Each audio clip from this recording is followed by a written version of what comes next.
All right.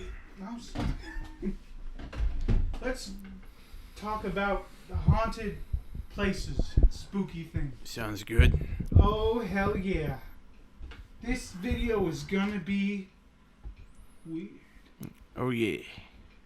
My microphone, it's gonna stay right here with me. It's not gonna keep moving. Oh, yeah. It's starting to move up, and it's just like, I'm like, no, stop it. That's a good sign for a podcast, is when it does that. Oh, yeah. Yeah, you're pretty adjusted, pretty good. Yeah, I adjusted. The other mic is just being. I'm just gonna put it right here. Speak into it.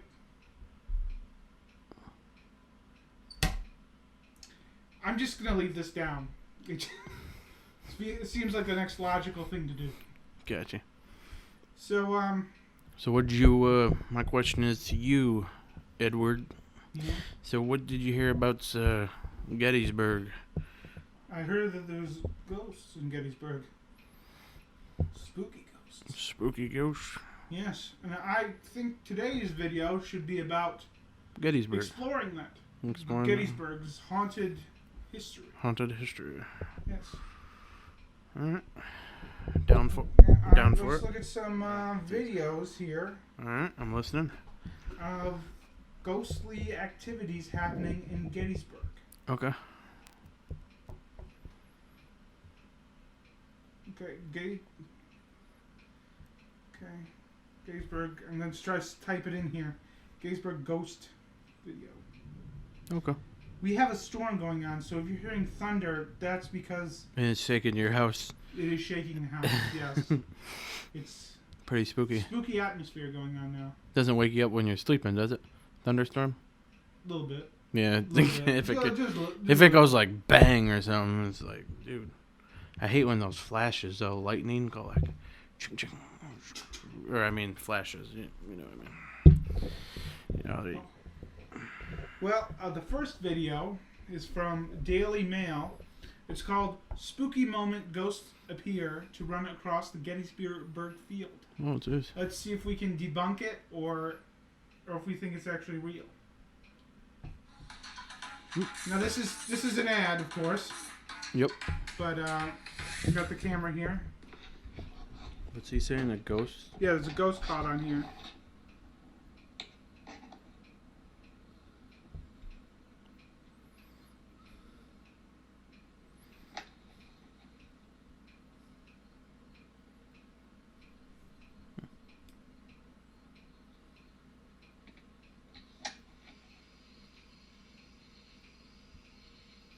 Yeah, I can't tell if... Yeah, I didn't see anything specifically. Yeah, me I'm neither. going to try to rewind it a little bit.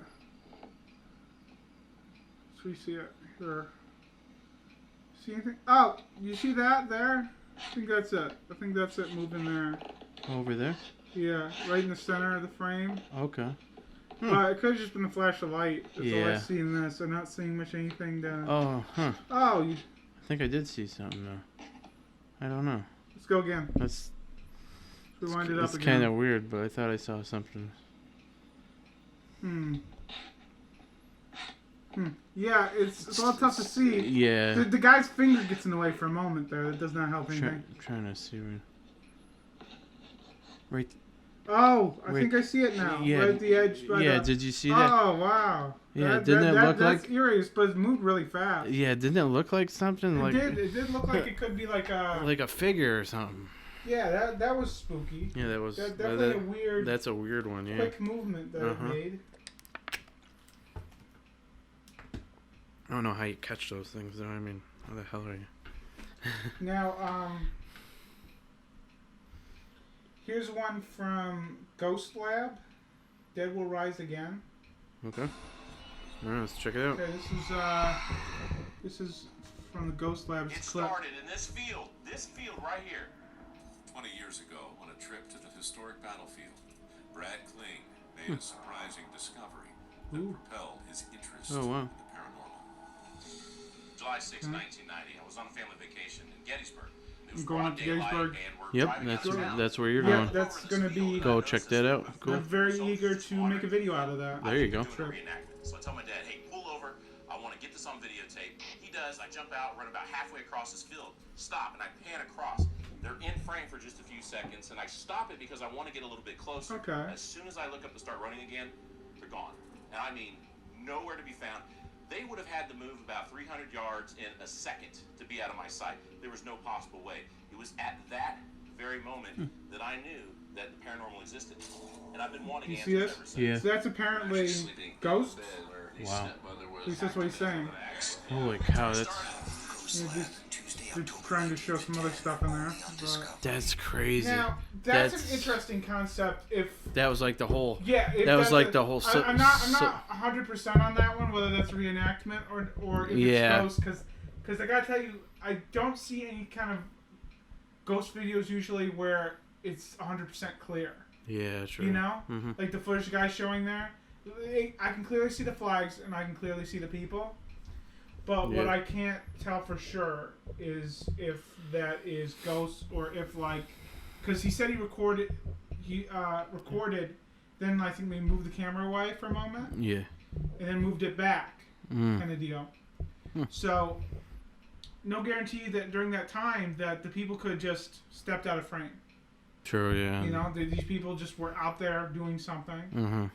and Reenacting or something. maybe practicing for a reenactment. Yeah, I true. don't know if they practice for that kind That of doesn't thing. seem too. I don't know if that seemed too legit. You know. Well, I don't- the thing is, I'm not 100% on that one because a lot of the ghost footage stuff that I've seen, it's like something that's see-through, kind of glows. I mean, if you. You know. So when you Shows up. when you go there, are you guaranteed you think you might see a ghost? Possibly, maybe, or something. I mean, it's probably hard to say.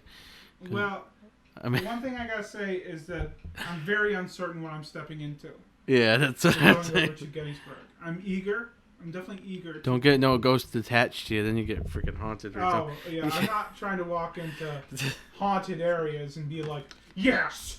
You know? Yeah, But I do feel like this Gettysburg trip I'm going on is going to be an interesting experience. be fun and history. And I do plan on trying to see if I can get in on a haunted tour aspect. They do haunted tours there, There's or at somewhere. least what I'm seeing on the computer, there's a haunted tour Oh that wow! gets done there.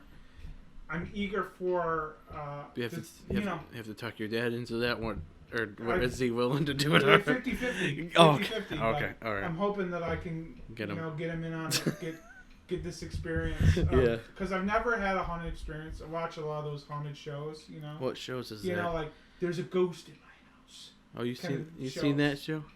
Or you seen shows like I've this? seen shows that are basically Oh. like that. There's like this woman, she's like, there's a ghost in my house. You ever I'm so freaking scared. you ever watch? I'm just like, explain. Okay, cool. And then she's like, I was doing the laundry. And then something just And then went. all of a sudden, Something dropped out of nowhere. You know? whoa, I looked around and I didn't see nobody. Exactly. Freaking ghost! Some of them could be just as simple as something just got moved or knocked over. Yeah. And they're just like, freaking ghost! I've had that several times over where I've seen ones there's just like, this might be explainable. Yeah, gotcha. Then there's some that's just like, I saw an apparition. Corner of my eye. And over there. And then I'm just like, are you sure that part of your eye isn't Okay. is okay? Stop. Oh my Because, God. like, are you picking up, like, how's your vision? Like, do you have to wear true. glasses? Because I gotta tell you, there's times where my vision got kind of weird, and I thought, like, I could see something I know. in front of my eye. I remember when It I was was. just like because my eyesight was kind of crap. Yep. You know? Like, when I see any kind of ghost stuff, I'm like, are you sure that isn't a light reflection? Or, an ill-timed camera movement away from the subject, and then when you move it back, well, the subject has moved. It's like gotten out of the way. It's already moved. It's had time to move. You know? I've had it where I was maybe like filming something one time. Thought maybe, thought I saw a deer in the distance, right? I moved the camera towards the deer for a moment. Then I saw something else I wanted to get on my camera, so I moved it away. But during that time, the deer could see something and just go about its own business. And you come back, it's gone. Yep. Doesn't make it a ghost deer. No, not really. You know, so I have this skepticism when it comes to ghosts. And no guarantees that that's what I'm going to get when I go on my Gettysburg trip, is any kind of a ghost experience.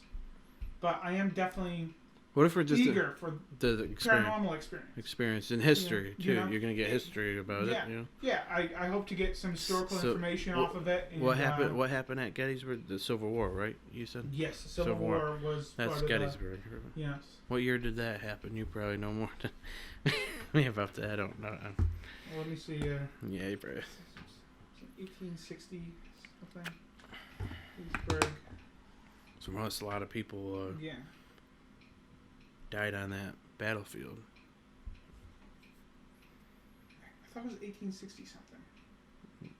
The war. Oh, that. Oh, I'm right. It's 1860 something. It's 1860. The Battle of Gettysburg itself was, according to Google, July 1st, 1863 through July 3rd, 1863. Was the battle in the Gettysburg. Gotcha. Find anything else? Nothing. Have you ever watched BuzzFeed Unsolved? There's an episode where they went to I gotta start watching that. Gettysburg Ghost in Farnsworth House Inn. That's probably the place to explore in Gettysburg is Farnsworth House Inn. How do you know that? What? How do you know that? Because it says Gettysburg. Oh. Oh, you're What the heck? Let me find it. Dude, this one's spooky. Okay, let me see. Spooky. So spooky. You feel that? You feel the vibe of Gettysburg? It's ominous. It took us 5 years, but we're finally here. At the Farnsworth House Inn. The most Wow. haunted inn in the world, or some say. I'd say we're dressed for the occasion. Oh, that's cool. That might be a good place to check out in Gettysburg. Farnsworth Inn. Yeah. Well, let's give them the business then, I'd say. Especially since they murdered my family and forced me to enlist in the Union Army. Oh, That's sure, pretty cool. Yes, and I'm a general. That's right. After you, General. Improv, baby. This week on BuzzFeed Unsolved, we investigate the Farnsworth House Inn as part of our ongoing investigation. Oh, so they actually go in it and Yeah, they go in and Explore. take a look around and they ask if ghosts are real or. Doesn't get old ever? You know what? No. Hmm.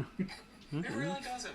The house was used as both a sniper's den and a makeshift hospital during the Battle of Gettysburg, one of the bloodiest battles of the Civil War. wow. Its bullet-riddled walls would have been where hundreds, if not thousands, would tragically lose their lives. Hey, something to point out. Point it out. This is an episode about the Civil War. Yes, We're both wearing blue. not wow. quite the shade. Mine's It's blue, more like a it's sky blue. blue, and Yeah, yours it is more. You kind of look like Paddington Bear, but Michel Gondry ass over here. you look like you're gonna ask me for some marmalade. That's a good one. Yeah, You're like it's the kind of a third funny one. show.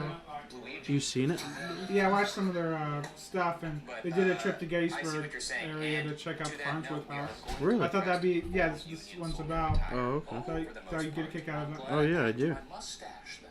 I gotta say, the prospect of pissing off Confederate ghosts by wearing Union outfits. Isn't that good? Ooh, you gotta love it. Let's get into it. Okay.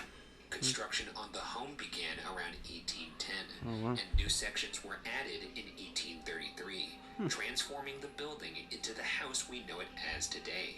The home was later named after Brigadier General Elon John Farnsworth, a Union soldier who died at just 25 years old Oh, wow. during the Battle Oh, wow. of Gettysburg. That's very young. That's how old you are, right? What age was he? 25. Yeah, it's 25. Yeah. Are you 25? Yeah. Lincoln. Holy shit. 25. You died at your age. Murdered my family. That's scary. Now you're gonna fuck Spooky. Was the Japanese involved in the Civil War? No, it was like 40 Chinese dudes, but I assume these ghosts are all racist, so they probably think those Oh are the yeah, same thing. they don't like you one bit, and they can go fuck themselves. That's right. Fought dude. between July 1st and July 3rd. Oh, that is so. That's why I looked it up. It said The July Battle of 1st and Gettysburg 3rd. is widely 1863. regarded as the turning point of the Civil War. Oh. Tragically, it was also among its bloodiest battles. Of the 165,000 plus soldiers who fought Gettysburg over is those like guaranteed to be days, haunted in at some least way. Is it really? 46,000 I mean, were injured, so many over dead people. 7,000 True, lost their lives 7,000 on the people battlefield. died on that battlefield. So that's what. That's gotta be a haunted place. Yeah. With that much death. 7,000 people, a lot of people. It's like, what are you getting at? That's a lot of people. I think I have no problem. Don't you think that's gonna it'd be scary for you? I don't know. I mean, I probably visited in the daytime. Your farts.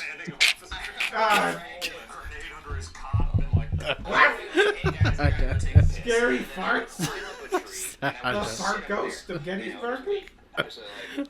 What's your name? Who was that? That was real scary, huh? Headbutt a tree a couple times, get all bloody. So did they actually encounter a ghost, more or less? Or? Well, I mean, they're getting to the part where they do the During the explosion. Civil Oh, War, okay. the They're home kinda was giving, owned like- by the Sweeney Oh, okay. family, Yep. but they sought refuge elsewhere as Confederate soldiers took control of the property. Oh, wow. The home was just over a mile away from the battlefield and possessed a tall enough structure that made the property an optimal shelter for Confederate sharpshooters who were tasked with sniping Union soldiers Ooh. as they crossed Cemetery Hill. That's It is spooky. believed that one of these snipers shot 20-year-old Jenny Wade as she worked in her sister's kitchen in Oh, nearby. you know what? I saw What'd you see? on there Mm-hmm. on the tours. I saw Jenny Wade, and I thought that she was like when we were I was looking up just a moment ago. I thought that that was the tour guide was Jenny Wade who was giving it. I assume she's a ghost. She was the only That's civilian part of it. killed in the Battle Oh, really? of Gettysburg. Oh, dude. Only civilian killed. I think. Union civilian. soldiers So Jenny retook Wade's the the- property by force on the third day of battle, and by late afternoon, the Confederate army had retreated, and Gettysburg was won. Oh, As wow. for the snipers who shot Jenny Wade, it said their spirits haunt the attic of the building That's where they creepy. were posted. So this is the attic. This is where those shitty sharpshooters were stationed. Now, I'm going to take my hat off right now, not because of any sign of reverence. It's because my head feels like a fucking baked potato right now. Oh, If wow. I don't take it off, my head's going to explode. All right. That woman you killed, by the way, she had a name. Jenny Wade. Okay. You're sitting over there. Take a look at this. Jenny Wade, you shot her while she was doing dishes. A handsome woman. It's And what did she do? a weird phrase for a woman. Killed her Handsome. cold blood in her own kitchen. I can't think of anything more disrespectful. I don't know if it was on purpose or if it was because you have the shittiest aim this side of the Mississippi. But you did kill her. Oh, my God. Do That's you have anything awful. to say about that? That was a civilian, too, right? Yeah, You said? she apparently was the only civilian killed in Gettysburg. I don't mind sleeping up here, Bad. honestly. Part of the bad. Wow. The sound of the rain is really quite Okay. calming. Well, I'm learning something new out of that one. Mm-hmm. Pretty sure you're not That's gonna crazy. get hurt. Yeah. Well, I'm gonna leave this photograph right here, just so you can kind of take a look at it. She's right there. If you want to, feel free to look at that photograph. Oh boy. At this moment, Oh, come on, really? Yeah, one of them is like the skeptic, the other one's kind of all in belief on it. Gotcha. That's kind of like their dynamic on the show. Could this be the sound of a sniper rifle being put into position? Eyewitness accounts from the room named for the Sweeney family, who once owned the property, tell a Such a vivid Victorian story kind of one house. soldier may have never left. As a guest of the inn lay in bed, she heard the door to her room open. So then again, probably good parts of Gettysburg are preserved for the sake of Yeah. touring It was her purposes. Tour, husband yeah. finally coming in from the That's tavern. crazy. The woman reached up to turn on the light and found no one in the room. Positive she had That's been creepy. dreaming, That's she creepy. turned off the light and went back to bed. Again, the door opened. Oh, good. Steps Oh, made my. their way across the floor. Oh, shadow. But this time, she felt someone sit at the edge of her bed and begin to take off their heavy boots, Oh, setting no. them down one by one in front of the dresser. She reached up to turn on the light, and once again, the woman found herself to be quite alone in her room, with nothing but the imprint of where someone had once sat on the edge of her bed, outlined in her comforter. Let's go to the Sweeney room now. Apparently, a psychic who visited this place would not even enter this room. Well, they say stuff like that a lot. That's fair. That is fair. I mean, Hey, could one of you ghosts sit on this bed? Oh, wow. I'd love to see your buns. I mean that's what we're here for. We travel very far from California to see your beautiful buns. There ain't nothing more in this world that I want to see right now than those man mounds. So let's have it. What the heck? Put those two beautiful capes on here. Let's see. Get them on there. Come on. That's not what I want to see. Come on now. If you could demonstrate demonstrate what the butt print might look like. Let's get my old flat ass on there. And I'm really gonna. So they keep Yeah, all this there we go. preserved kind of Yeah. for that Yeah, for those kind of. trip portion. That's great. Yeah. That's Show you a cool. little bit of it, but Yeah, it's that's cool. There's a nice trip that they did there for Unsolved. No, that's nice. Dude. Thanks for showing, man. Yes, That's cool. definitely. That's fun. Yeah, just kind of getting myself ready for this trip, and I'm Yeah. definitely eager. I'm definitely eager for the trip. I don't go on too many trips. I figured. Yeah, I think unless it's local. local grocery store Yes, or Walmart. or oil change Oh yeah, sure. or inspection. Oh yeah, you got that. Yep. Yeah, I got. Yeah, Get excited. Oh yeah. yes. My car's I do have art show coming up. And excited for that. Tell your yeah. friends. Oh yeah, definitely. Gotcha. It's kind of around similar times. Gotcha. Yeah, definitely eager. Good. I'm happy Yeah. for you. I mean, yeah. All right. You have a good trip. You No, thank you. have a good one. And hello, audience. Hello. And we are out today. Peace. Peace. Hello, everybody. Right now, I am wearing my Gettysburg t-shirt that I got. And I thought I'd do a summary of the Gettysburg trip. That kind of thing. And I'm going to do this in pieces. You know, I'm going to show you the segments. I'm basically the guy who is showing segments of the trip, and that is my goal. You see my Gettysburg trip shirt? Do you see it? It's pretty cool. It's pretty dope. It's pretty dope. Okay, let's get started. Hi, this is Edward, and I'm going to be talking about the Gettysburg trip. First things first. We headed out very early in the morning to go on the trip. I'll show you that. Getting stuff packed for the trip. Getting set up now. Early morning. Yeah, we got a lot packed. Drinks. What we need to take. Rain gear in case we need it. And everybody's finally ready. So. Alright, the first main stop will be the Gettysburg National Military Park Museum and Visitor Center. Shakes, and I did not get a text message from you, Ed. Yeah, I screen capped it, and here you go. I see somebody. Oh, you screen stuff. That might not work with mine. Oh, If I'm away from the Wi-Fi, it won't work. I got my glasses. Should have everything. Hope to goodness we do. Kept checking nothing's left on in the house. All the lights are off. All that stuff. Off the window because it's stuck right on there the whole time driving. I wonder why it's obsessed with being... I don't know. It seems like you're always on the windows for whatever reason. Yeah. Weird. Yeah. Stuff. It has its own kind of beauty, but it's also kind of bleak.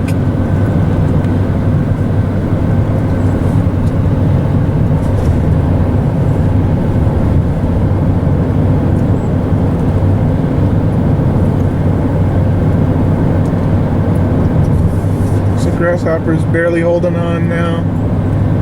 Oh, he's gone. Is he? Yeah.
During the trip, the goal was to get to the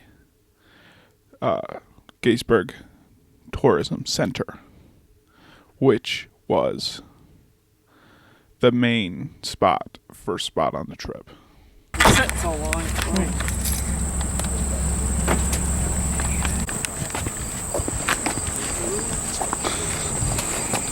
Big place.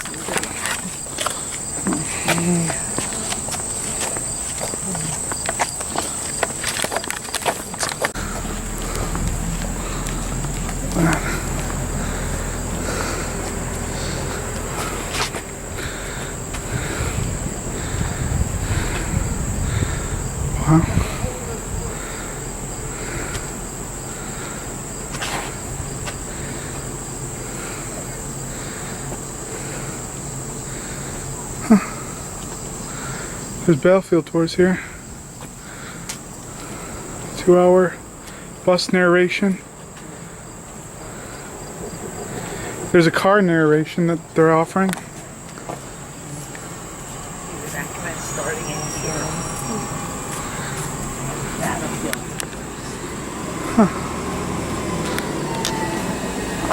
Film, museum, license the guy who drives your car in there. Or we can do our own TV or smart. That's I want to see the film, right?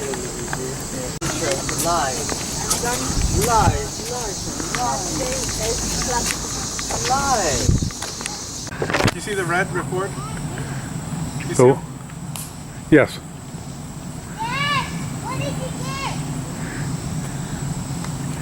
Hey, would you like to stand by it? Nah, that's alright. Are you sure? What? Would you like to give a stand by it? I can take your book for you.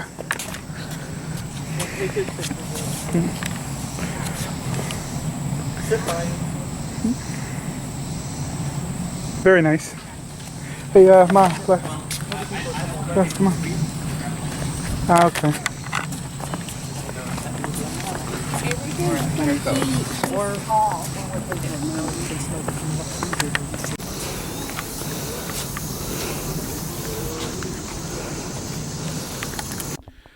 When we arrived at the Gettysburg Tourism Center, we basically got a chance to see a film, look at the museum, and see a really amazing painting.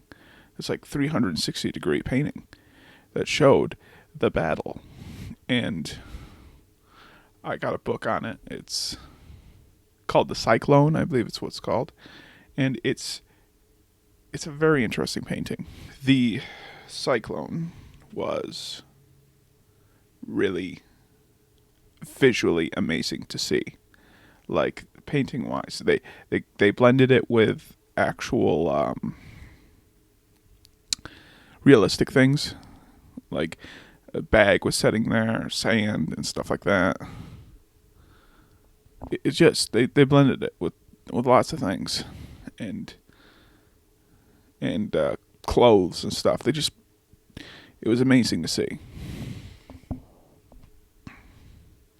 After the tourism center, after taking a look at the Cyclone and whatnot, or there was a car tour. Okay. After we were done with the museum, there was the option of what we're going to do for the Gettysburg tour aspect. There's 3 options: audio tour, car tour, and bus tour. And the bus tour would be probably the most pricey. So we're kind of left with CD audio tour, or a guide drives us around and gives us a tour that way. We decided on the guide who gave us the tour. and that would be the next day of the trip. Then we had to decide on where we were going to sleep, where was the hotel. And that's when we decided on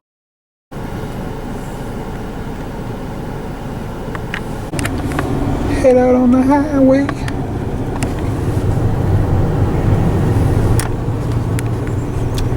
Well, I wanted something close because tomorrow we're gonna. Hopefully, if we're lucky, there's places to eat over there. Yeah, Yeah, because I have no idea. There should be. And there should be something to eat close to where we're going now, too. That's what I'm saying. Yeah. You're right, I understand. Turn right, Blacksmith Shop Road. Lex, yeah. Whatever, and In 1/8 of a mile, bear right, Granite Schoolhouse Lane. oh.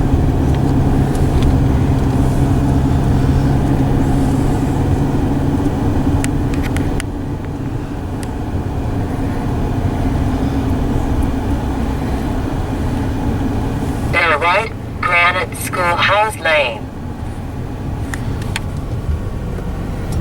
It says right on the sign right there. Continue 2/3 of a mile.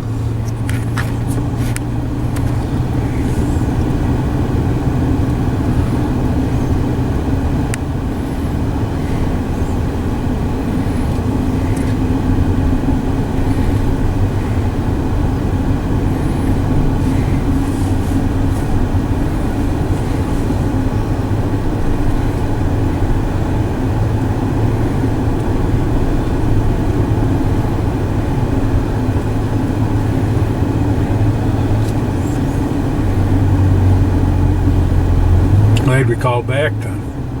Yeah, it At worked least out this really time good. Somebody answers that I have to leave any message. It looks like they got a decent setup. I mean, sometimes if they're booked, Yeah. you're lucky you find a place to stay. Yeah, and it's for 2 nights all together kind of Yeah. deal. It's, In 1/4 of a mile, at the end of the road, turn right, Highway 134, Tanidon Road.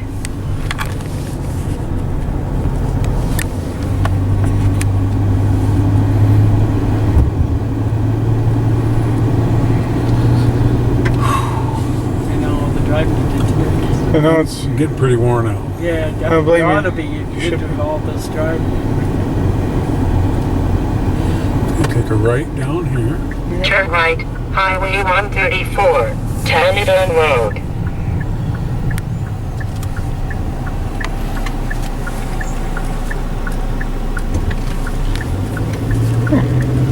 Continue 1 mile.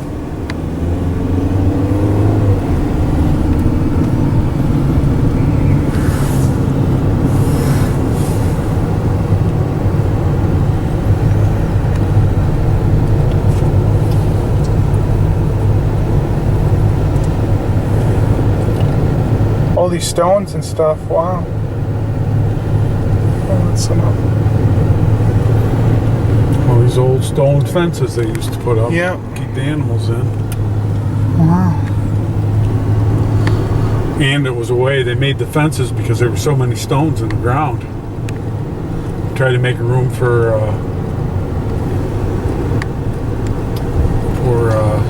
cropland. Look at that building.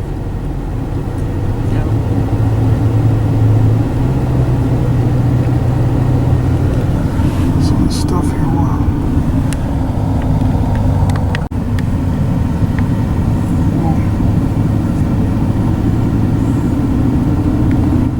Must be the graves of the fallen there from the Gettysburg War. All those stones.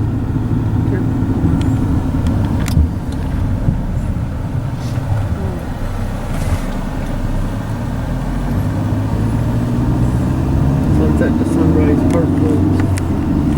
Turn left, Gettysburg National Military Park. Bloody Inn, yep. There Oh, it there's is. the. That's cool. Looks like they got some good parking. Hope so. Me too.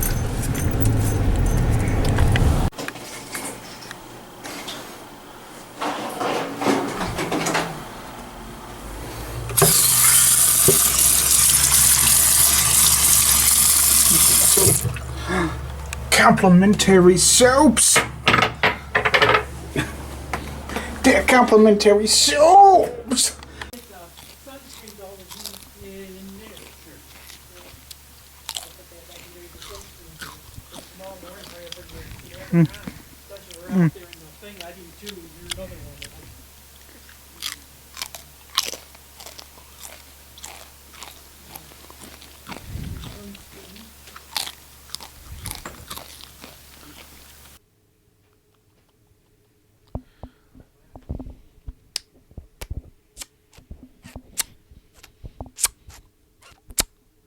Okay, that brings us to day 2. And day 2 was awesome. We got to have an amazing car tour around Gettysburg. I documented it, and I would like to show it to you. It took me a bit to edit, but I hope you all enjoy. Gettysburg is the biggest and bloodiest battle of the whole Civil War. There's a total of about 165,000 guys in the battle. The North has 90,000, the South has 75,000. So that's where you get 165,000 total guys. The North is commanded by General Meade, George Gordon Meade. The South, Robert E. Lee. When it's all over, there's 51,000 casualties. And when you hear casualties, that means killed, captured, or wounded. They're not all 51,000 killed, but at least 7,000, and that number rises probably to about 11,000 when you count all the guys that died of their wounds within the first week or two of the battle. Probably about 11,000 killed, about 30,000 wounded, and about 10,000 captured. So that's where you get the 51,000 total casualties. The North loses about 23,000, and the South loses up to 28,000. So I mean, you figure the North loses 23,000 out of 90,000 guys. That's a quarter of their guys lost in a 3-day battle. It's horrible. And the South, they lose over a third of their guys. So even worse for them. But it's probably 3 of the worst days in a row our country ever had. You know, if you took the first day of D-Day, Pearl Harbor, and 9/11, and you added them together, it wouldn't add up to Gettysburg. So the numbers are just mind-boggling. Now this road here, if we would go left, we'd be heading towards Washington, D.C. But we're gonna go right and head up through town towards day 1 of the battlefield. And you're seeing a ridge here in front of you. That's called Cemetery Ridge because it connects to Cemetery Hill, which we're now looking towards Cemetery Hill straight ahead of us. And you'll see a man on horseback up there on the ridgeline. That's General Meade, commander for the North. And this little white house coming up with the fence, the white picket fence, that was Meade's headquarters during the battle. So there's Meade's headquarters. He's right about the center of the North's main line. And then once you pass that, now we're kind of going up the back of Cemetery Hill. That hill I was telling you was such a big deal. Now, the town cemetery was already there. And the graves you see in the distance to your right, that's the Evergreen Cemetery or the town cemetery. Still in use, so it's a lot bigger today than it was back then. But that cemetery was already here. After the battle, they created the Soldiers National Cemetery inside this stone wall here, and that was created to bury all the Northern guys killed in the battle. And when they dedicate this cemetery in November of 1863, that's when Lincoln gives the Gettysburg Address. So President Lincoln was probably about 75 yards to your right when he gave, you know, the most famous speech ever right there in that cemetery. Wow. And this is that hill I said was such a big deal. But you gotta use your imagination a little bit. Town didn't stretch this far south. None of these buildings to your left would be here. Town didn't start for like another couple blocks ahead of us. And all these trees you see were planted to decorate the cemetery. And now that they're, you know, some of them are like 160 years old, they're quite big. But back then, no trees, no buildings, it's just wide open. And that's why the hill is so great. You can put all kinds of cannons on top of Cemetery Hill, and they can just shoot in every direction, dominate the southern side of town, and especially this road right here, Tawnytown Road, and Baltimore Street a block over. So that's why the hill was so great. And town would have still been at least a block and a half till you would have got to the edge of town. This would kind of be like no man's land. And at the end of day one, the South takes over the town, and there's a lot of sharpshooting between the edge of town and Cemetery Hill. So we would kind of be in that no man's land where there'd be a lot of sniping and stuff during the battle. The edge of town would have been the fourth house on the left. And it's this gray brick house coming up. When we get close to it, check it out. It's got a whole bunch of bullet marks in the bricks. See, that's real battle damage. And that was the edge of town. And you know, southern guys were shooting at Cemetery Hill. Northern guys shooting back at them made all those bullet marks. So now that you pass that house, you're getting more into what was town back then. And you can tell which houses were here because they have a little plaque like near the front door of that house over there, for example. Civil War building. Yep. So you'll see those little plaques on all the historic houses. And like the White House has one, the brick house over there has one. You'll start seeing them all over the place now that we're getting into the heart of town. Is it like the majority of the brick ones? A lot of them, yeah. Because, you know, the brick ones held up really well over the years. Yeah.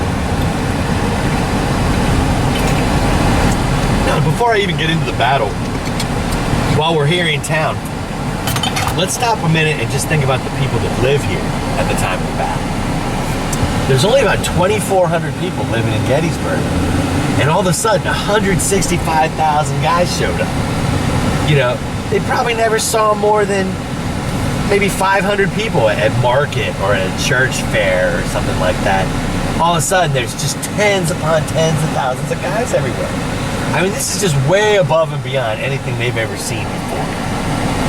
Well, judging by that house back there, you don't want to be standing around by the windows while the bullets are flying. So the folks get down in their basements because that's really the only safe place to be. And in one sense, they're kind of lucky because only one civilian was killed during the battle. It was a young lady named Jenny Wade. She was in a little house near the bottom of Cemetery Hill on Baltimore Street. And she was making bread for Northern guys, so she was up in the kitchen. She was on the ground floor. A bullet goes through 2 doors, hits her in the back, and she was killed instantly. So that's a shame. But when you think about how big this battle is, pretty amazing that even more people didn't accidentally get killed. So you're kind of lucky in one sense. But then it ends and they come up out of their basements and then they don't feel too lucky because they're stuck trying to help clean up the mess. And it's just a disaster area. Of the 30,000 wounded, 25,000 of them get left behind. And there's only 2,400 civilians and some doctors that are left behind and stuff to try to help them. They're just overwhelmed. And there's not enough shelter, there's not enough food, there's not enough medicine. I mean, everything, houses, churches, barns, everything gets turned into a hospital within like a couple miles of town. And help is coming from all the nearby towns and stuff, but it just can't get here fast enough on that kind of scale. So it really took 2 months to get it under control. And even 3-4 months after the battle, there's still hospitals in town. So I tell people, if you lived here, your battle of Gettysburg was the cleanup. You know, after the battle was your battle. And who knows how many more of those wounded guys might not have made it if it would have been for the civilians' help. You know.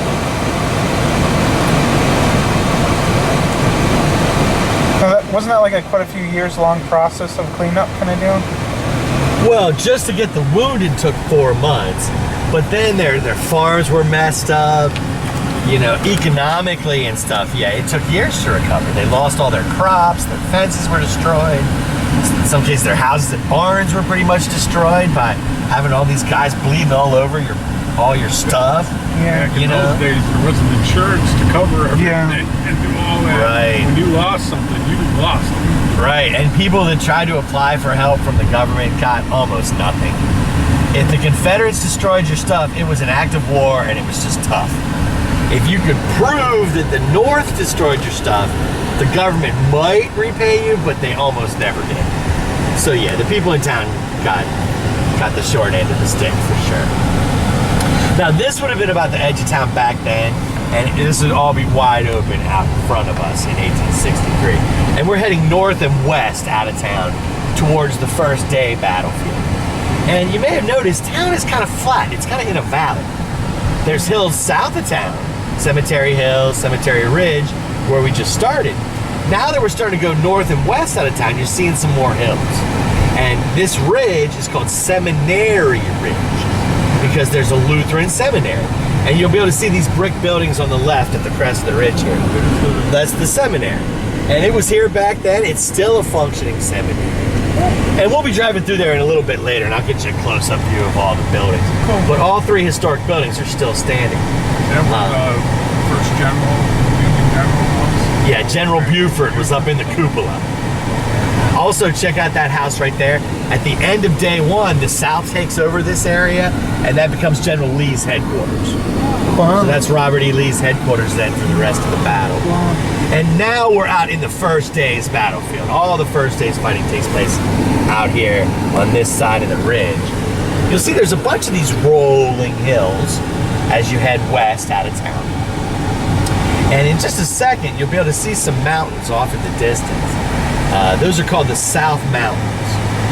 If you follow those down to Virginia, it turns into the Blue Ridge Mountains. And besides the roads, I would say the mountains are like the second most important reason why the battle ended up here. The roads and the mountains both help bring the armies to Gettysburg. Now this ridge is called McPherson's Ridge. That's the McPherson barn on your left, and that is the historic barn. And it's going to be on this ridge where the real heavy fighting starts. So let's pull in here and we'll get out and I'll kind of get the ball rolling from here for you folks. Cool.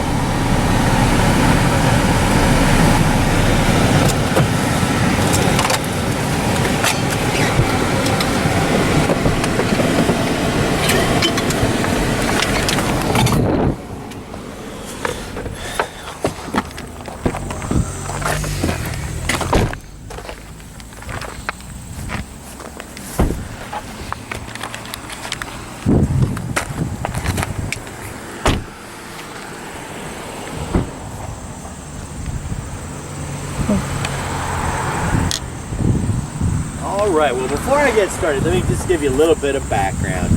We're 2 years into the war at this point, and the biggest battles are happening in northern Virginia, in between Washington, D.C. and Richmond. Now there's battles going on in other armies in other parts of the country, but these armies get the most attention because they're the biggest and closest to the capital. And General Lee and his guys, they just kept winning. Battle after battle after battle down there in Virginia. Abraham Lincoln, he keeps firing his generals, trying to find somebody that can beat Lee, but he's not having too much luck. General Meade, who's in charge of this battle, he only got the job 3 days before the battle. And he wasn't asked if he wanted to be in charge. He was just woken up in the middle of the night. Wake up, General Meade. You're in charge of the army now, you know. And by the way, this unbeatable general is heading up into Pennsylvania. And if you don't stop him, the whole country might fall apart. And there's probably going to be a battle, you know, in the next couple of days. Good luck. Go get him, Tiger. You know, he's shoved into a pretty intense situation. Now, Robert E. Lee, he's got some momentum. He's been winning these battles. He's got confidence. He knows he's got a good army.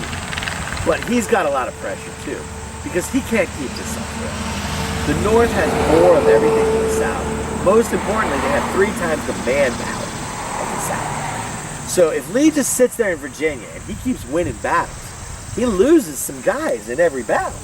And he's not going to be able to keep replacing these guys forever. If this just drags on and on, they're going to whittle him down to nothing. And the North has enough guys, they'll just keep sending in more. So he figures, while his army's still strong, while he's got this momentum and this striking power, if he can move up here into Pennsylvania, beat the North on their own turf, the political, the psychological ramifications of that might be so much that Lincoln decides that. You know, the South doesn't have to take over the North. They just have to make the North give up. And one more big one might be all it takes. Also, the draft has just started in the North. And people are not happy about it. Did you ever see that movie Gangs in New York?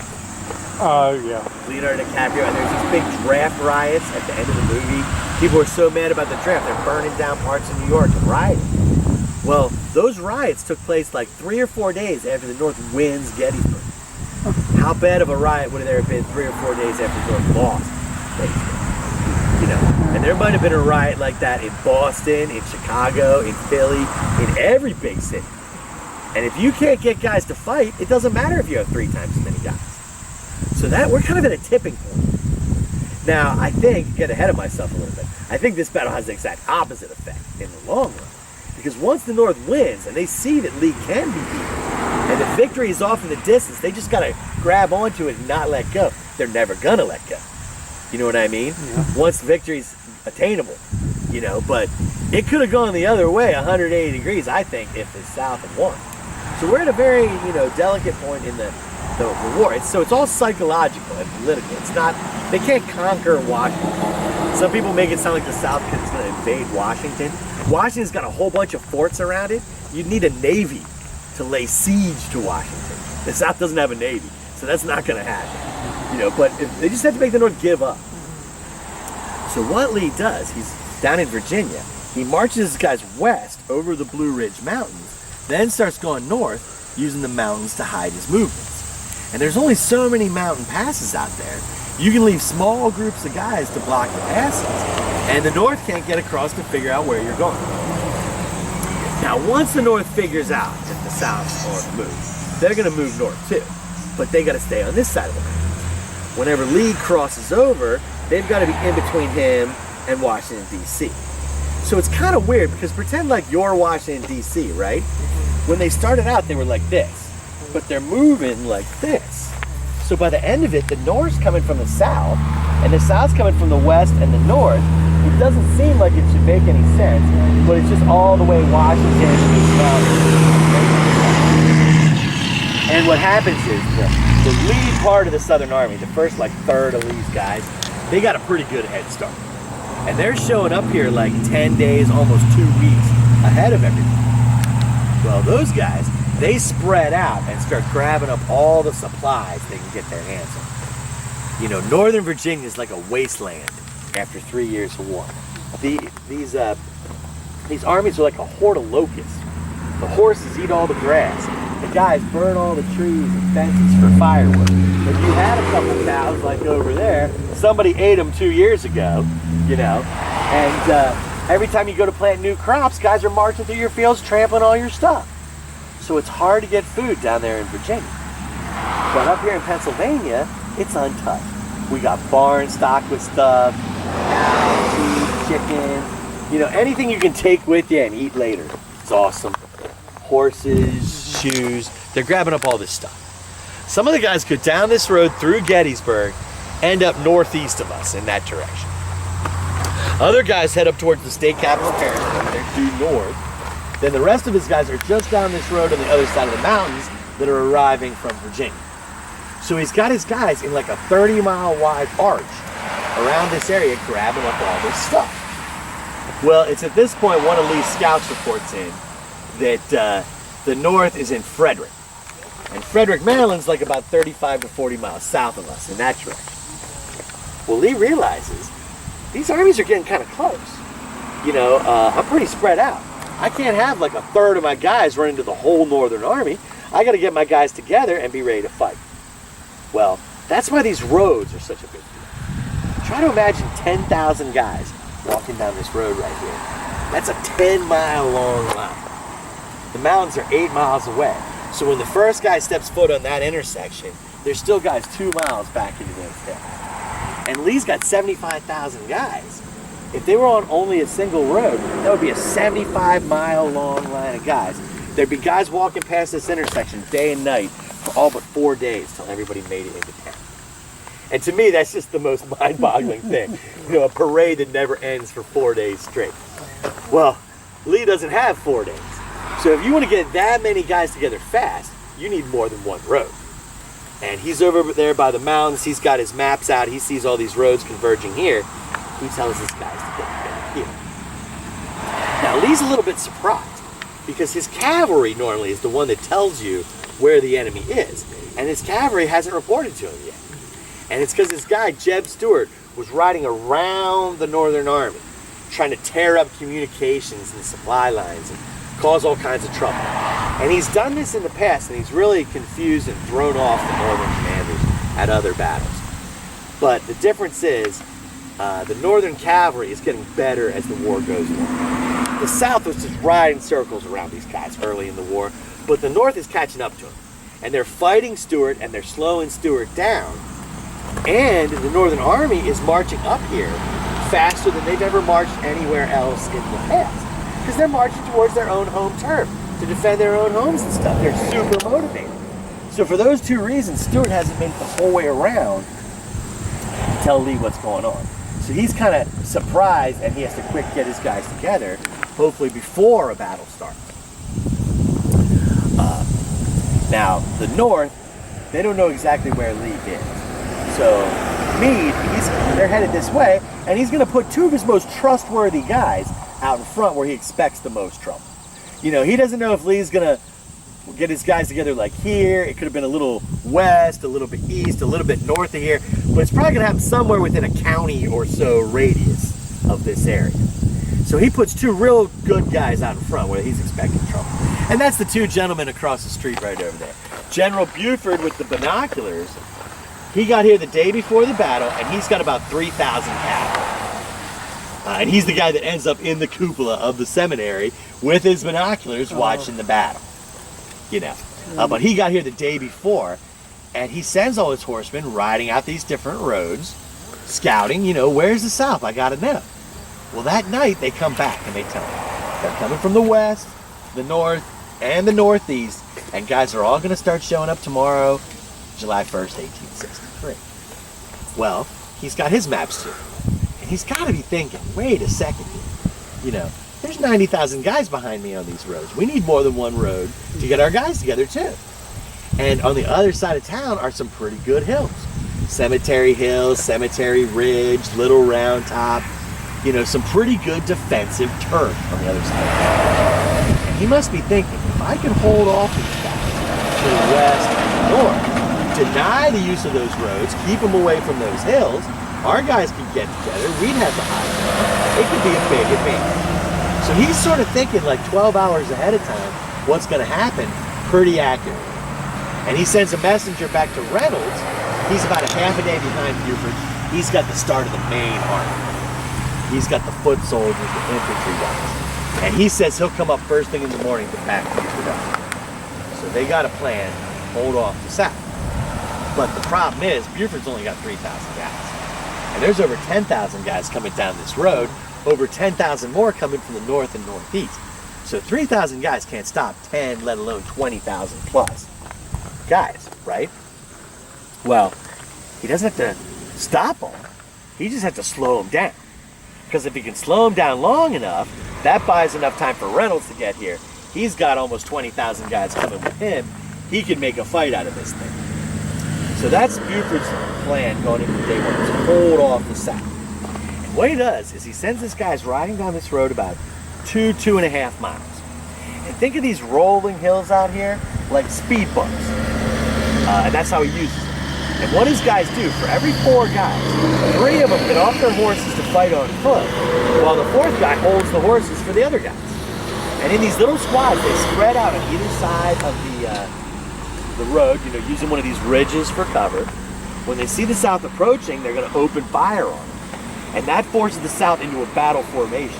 So they have so many guys in such large numbers spread out on either side of the road, the cavalry just can't stop them anymore. Then they run back, jump on their horses, ride to the next little ridge, jump off, do it all over again. So they're like kind of like leapfrogging backwards, buying time. But there's just not enough of them to stop these guys cold in their tracks. And every time they get too close, they got to use the speed of their horse to kind of jump a little bit ahead of them. But they're harassing. At 7 in the morning, one of Buford's guys fires the first shot. His name was Lieutenant Marcellus Jones. They figure 7 million more bullets are going to get fired after shot number 1. By 10 a.m., the cavalry's been pushed back to here, McPherson's Ridge. And there's so many Southern guys coming on either side of the road in such large numbers that if they don't get some help, they're going to get pushed aside, and the South's going to get the town and the hills on the other side. But just in the nick of time, when it's almost too late, here comes Reynolds riding up at the head of his guys. And he has his infantry guys march out here as fast as they can. They take over for the cavalry. And as the Southern guys are coming up the ridge towards us, instead of running into a bunch of spread out little squads of guys, it's a solid line of Northern guys And what seemed like a minor fight, all of a sudden started turning into a big battle. From that point on, it's about 10:30 in the morning, let's say. From that point on, it just snowballs from there because those roads are sucking in more and more guys. Ends up being the biggest battle ever fought in North America. Within 36 hours, all 165,000 guys walk into this area from the time of that first shot. To me, that's just mind-boggling. I mean, if it was Philadelphia, that'd be like if the Eagles, the Phillies, and the Flyers all had a game at the same time, and everybody had to walk there. When it was over, everybody walks away except for the whole baseball stadium full of people, which is either killed or died. I mean, it'd be hard to pull that off with cars and trucks and trains, let alone with everybody walking. It's crazy to think about. But it all kind of starts here. And that's why they put these two guys' statues. They're the ones that made the decision that brought the battle of Gettysburg. So they put their statues where the heavy fighting started. And there's a lot of cool stuff I'm going to show you about the statues. The vast majority are put up around 1888, the 25th anniversary. And every northern unit puts up their own monument, and they put up most of the ones for their commanders and stuff. So it's not like this stuff came 100 years later when some historian is like, oh, put one there and put one there and put one over there. The actual guys that were here were basically saying, we fought right here, and that's why we're putting our monument right here. So once you kind of understand the rhyme and the reason to everything, it really helps you imagine what happened here a lot better. And even in these two guys, you can see that Buford's determined. He's holding his ground. Reynolds is boldly arriving to back him up. I mean, you can even see a lot of the story in the monument. Also, statues always face the enemy. You know the South's coming from there. Oh. But I'll show you a lot more about that. As a matter of fact, let's hop back in. I want to go down into these woods. Okay. Cool stuff in the woods, some really heavy fighting. Like I said, I'll show you some of the monument stuff too as we're going.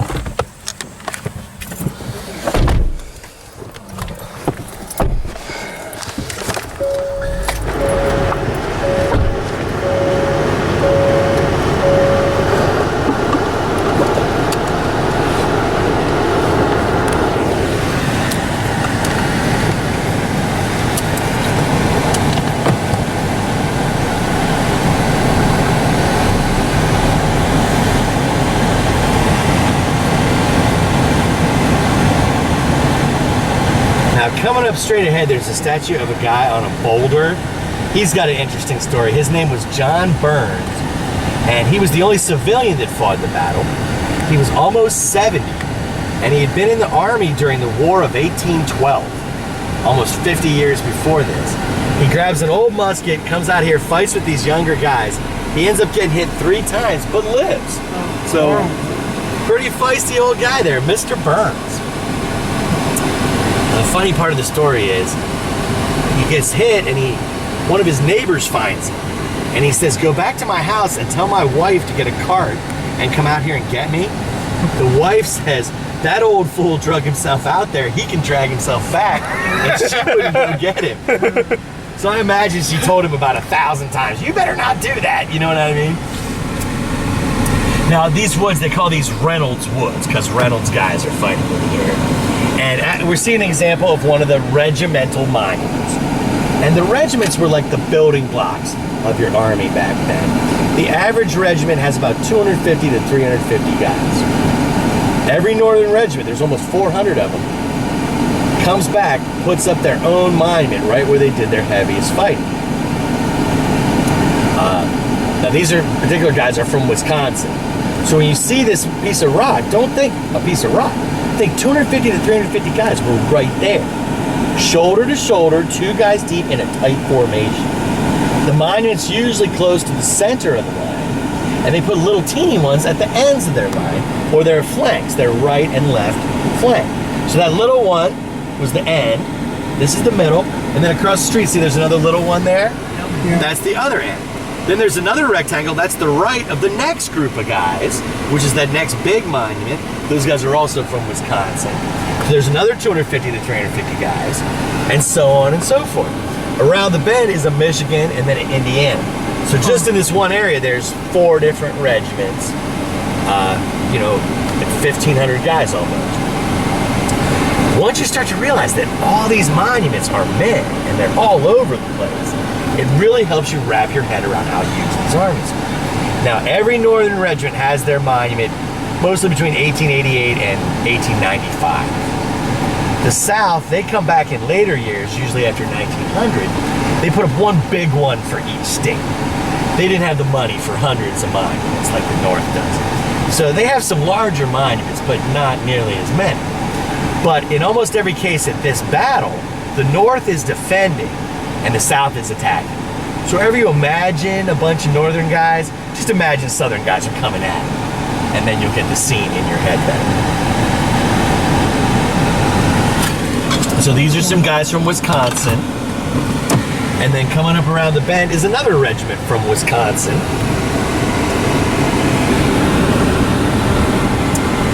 And then just a little bit further down the road, you'll see a tablet.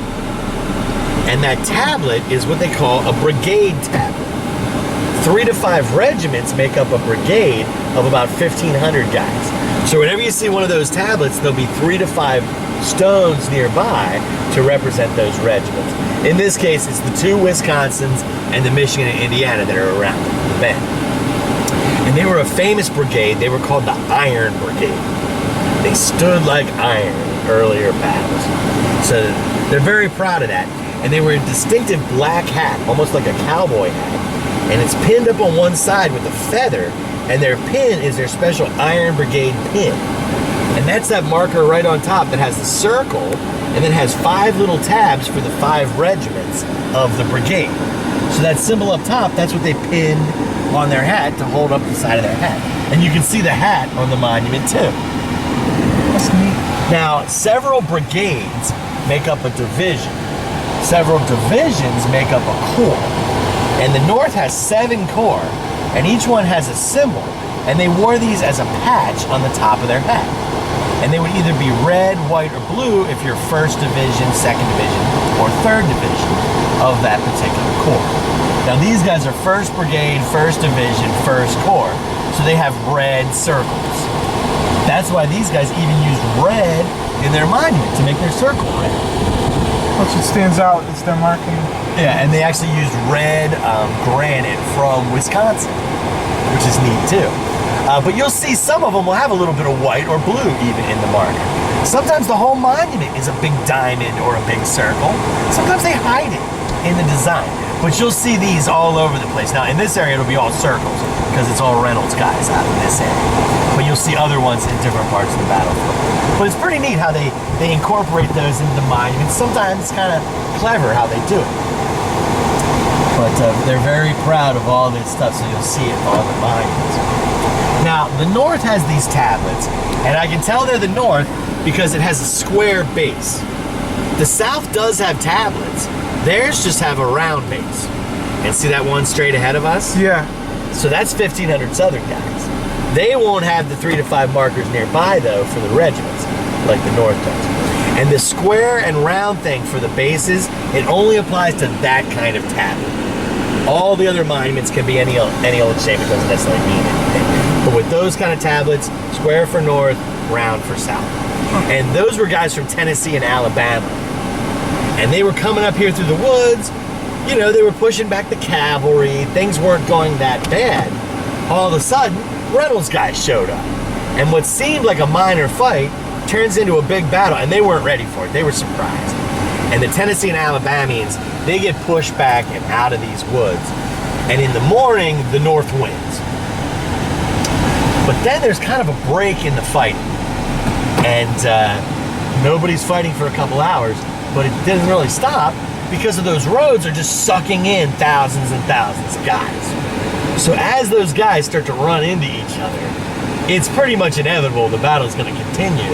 It's just a race. Who can get the most guys here before all heck breaks loose? And the way it works out, the South is just a tad closer to town than the North is. They've got like 28,000 guys in the afternoon. The North only has like 22,000 guys. So when it restarts, the South has numbers on their side. And this time, guys from North Carolina come up through here and attack Reynolds guys. Wisconsin, Michigan, and then Indiana around the corner. Well, it just turns into one of the nastiest little mini battles of this entire battle. Is right here in these woods in the afternoon of day one. The Iron Brigade got that nickname because they won't back down. But the North Carolina guys, they won't either. And it just becomes one heck of a slugfest. And the thing they don't talk about enough in the Civil War is how much smoke there was. They didn't have smokeless gunpowder. One shot from black powder makes a cloud like this. Well, if you got 1,500 guys over there and 1,500 guys down there, it only takes a couple shots and there's just clouds of smoke everywhere. They said it was like nighttime, even though it was the middle of the afternoon in these woods. And guys ask, you know, why would they stand in those tight formations and just shoot each other? It seems suicidal. Well, if you had 20 spread out guys hiding behind trees and stuff, shooting into that cloud of smoke, they wouldn't hit a thing. 300 some guys shoot into that cloud of smoke simultaneously, they're gonna hit something. Maybe not exactly what they think, but they're gonna hit something. And if you spread out too much with all that noise and smoke and confusion, the next thing you know, you might be shooting at your own guys and stuff. You wouldn't even know where to aim. So they had to stick together to mass that firepower and control it. But it seems crazy. But the smoke is so bad, some of these Michigan guys said they had to bend down and look under the smoke to see where the legs of the North Carolinians were. And they just keep blasting away, and North Carolina just keeps advancing. And see that marker straight ahead with the pinkish color stone? Yeah. That's the 26th North Carolina, one of only 6 Southern units that has its own individual marker. Like the North has almost 400 of them, the South only has 6. But that's one of them. And these guys are taking on the 24th Michigan. At one point, they're actually as close together as the monuments are. They're 20 paces apart, shooting each other at point blank range. I mean, you can't see in the smoke, but you can see 20 paces. And finally, it's so bad, the Iron Brigade does get pushed out of these woods, and the South finally wins later in the afternoon. But these two regiments lose more guys than any other regiments in the battle. The 24th Michigan starts the day with 490 guys, and they lose 360 of them. And the rest of the Iron Brigade also loses about 75% of their guys. These North Carolinians up here on the right, they were a brand new regiment, so they were a lot bigger than your average regiment. They have 850 guys, but they lose 500 of them. On day 3, these same guys get sent into that big attack Pickett's charge, and they end up losing 200 more. There's only 150 guys unhurt out of the 850 that start the battle. One of the worst losses of any units in the war, in any battle of the war. So that's why they have their own monument. Those poor guys get almost annihilated. But what really is happening here, and the Indiana guys are just right down there. What really happens here, these Iron Brigade guys, they bought tons of time. You know, by the time the South finally drives them back, they fight their way back to Seminary Ridge. They make a last stand there. By the time they get driven off of Seminary Ridge, the sun's going down, and they're able to fight their way back to Cemetery Hill. So the day ends, and they're losing, but they got that high ground. And that ends up being a big help, you know, on day 2 and day 3. Now, as we're leaving these woods, just a couple notes. You know, we see farmers' fields, there were farmers' fields. Maybe not the exact same crop grown, but there was crops grown. Where you see fences, they're the same kinds of fences. Where you see woods, there were woods. But the woods wouldn't be nearly as thick as where we just were, more like over here. You know, more like a grove of trees. And people would let their animals graze in there, and the animals would have eaten all the underbrush. And they would have thinned out the trees too a little bit for fences and firewood and whatnot.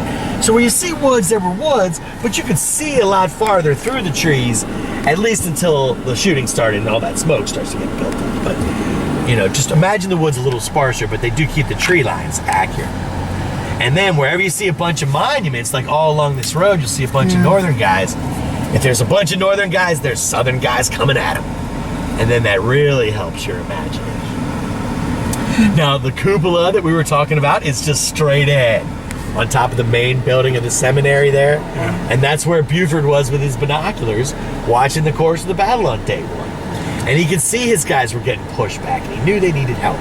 And he kept looking to the south, hoping to see Reynolds come. And just in the nick of time, when it's almost too late, here comes Reynolds riding up at the head of his men. And he stopped at the bottom of the seminary and he says, "How goes it, John?" And Buford says, "There's the devil to pay." Well, the two of them talked right over there at the base of the seminary for just a couple minutes. And then Reynolds starts leading his guys across this, what's today a cornfield, towards the woods. Well, as he's sending his first guys into the woods, he sees there's Tennessee and Alabamians down there in the forest. You know, he's sending in those Wisconsin guys that I showed you. He turns in the saddle, he says, "Forward, boys, for God's sakes, forward, drive them from those woods." Or as he's saying that, a bullet comes from out of the forest, hits Reynolds right in the back of the neck. He's killed instantly, and he's only been here for like 15 minutes. And that happens right to your left. It's kind of hiding behind a tree, but see the marker there on the mound of earth? Yeah. That's where Reynolds got killed. And it's a big loss. You know, his men loved him. Meade trusted him. That's why he put him out in front. He's from Lancaster, Pennsylvania, so he's fighting on his home turf. And he's only here for a couple minutes, and boom, he's dead. But the thing was, here, I bet you can get a better shot if I come up a little bit more. The thing was, he made the critical decisions just in the nick of time. Once he commits the Northern Army to start heading here, and everybody gets on these roads and is heading towards Gettysburg, you can't stop it. And he gets his guys here in time to save the day. He just never gets to live to see the results. Now, in the morning, his guys do a good job. They manage to stop the South. But like I told you, in the afternoon, they come back and they've got even more guys. Not only in the afternoon are they coming from the west or our left, they also start showing up to the north and northeast. So if you're a northern guy, you're outnumbered and you're getting hit from two directions. So there's a lot of stuff working against them. They fight really hard all through the afternoon. Finally, they start getting pushed back. They make a last stand over there to your right on Seminary Ridge, but the South just keeps hitting them, and they finally get forced off of that ridge. The only thing they can do is fall back through town, but luckily for them, on the other side of town is Cemetery Hill and Cemetery Ridge, and they start rallying there. Well, the town itself is important. You know, that little town of 2,400, it wasn't designed to have 20,000 guys running through the streets with 20,000 more guys chasing them. And a lot of northern guys get stuck in town. They can't get away fast enough. It's like a traffic jam. Almost 5,000 guys are going to get captured at the end of day one, trying to escape the Confederates. So that's not good, but it's not good for the South either, because all this stuff eats up tons and tons of time.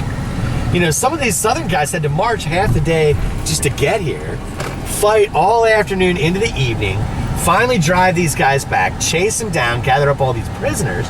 There's not enough time to get back in formation and keep attacking. So as the day ends, the South's winning. They're driving back the North all over the place. But the North ends up with that high ground that's going to help them out a whole lot on day 2 and day 3. Now, this is one of the 3 historic buildings here on your left that was here during the battle. That was the caretaker of the seminary's house. It's still an active Lutheran seminary to this day, so that's what all the other buildings are, the more modern buildings. This church is a little bit more modern. But then just past that on the left is the main building with the cupola on top. That's where Buford was when Reynolds arrived. The North starts using this as a hospital. Eventually the South overruns this ridge. They're also using it as a hospital. And Southern generals use that as a lookout on day 2 and day 3. It's still a hospital for almost 4 months after the battle. And today it's been turned into a museum, which is pretty neat. And then the third and final building that was here back then was Reverend Smucker. He was the guy that founded the seminary. His house, right here on your left. He also founded Gettysburg College. So that's the third and final building that's here during the battle. Nice. And you know, this is where the North makes their last stand. Once they get driven off of this ridge, that ends the heavy fighting of day 1. And to kind of sum it all up, you know, day 1, nobody plans it. Neither Lee nor Meade thought a big battle was going to start that day. But once it starts, it quickly snowballs out of control. And if you're Lee, even though you didn't plan it, you're winning. You know, it was your goal to get the North into the open and beat up on the Northern Army somewhere in the North. And you just beat up on part of the Northern Army pretty successfully. So if you're Lee, you're not going to give up. If you can give the rest of those guys that same kind of abuse, you know, you might change the course of the whole war. So you're going to keep attacking. Now, General Meade, he arrives at the end of the day, and he's not happy that his men got beat up and his friend General Reynolds has been killed. But when he sees Cemetery Hill, Cemetery Ridge, and those hills on the other side of town, he sees some pretty good turf. He decides he's going to hold his ground. He's going to be defensive. So even though nobody plans day one, it almost forces the whole strategy of the battle onto these guys. Lee's going to be attacking, Meade's going to be defending. So it's really important day one. It really sets everything up. And even though it's one of the smaller days of the battle, it's one of the most vicious as percentages. The guys involved take really bad losses. The North loses 9,000 guys, the South loses 7,000 guys. So, you know, they lose 10% of their armies in one day, and they're just getting started. I mean, imagine if we lost 10% of our guys in Iraq in one day. It would be the biggest disaster in our life, you know? Yeah. Probably nothing like that's happened since World War I to the United States Army, you know what I mean? Mm-hmm. Maybe the first day at Iwo Jima was that bad, but rarely. You know, these guys are just getting started. So the numbers around this battle can just be mind-boggling. Now, this is all Seminary Ridge we're on right here. And this becomes the main southern spot for the rest of the battle. And General Lee's gonna ride down here in the morning of day 2, and he's trying to come up with a plan. Well, look over to your left there. See that big blue water tower sticking up? You see the round top of it? Oh, yes.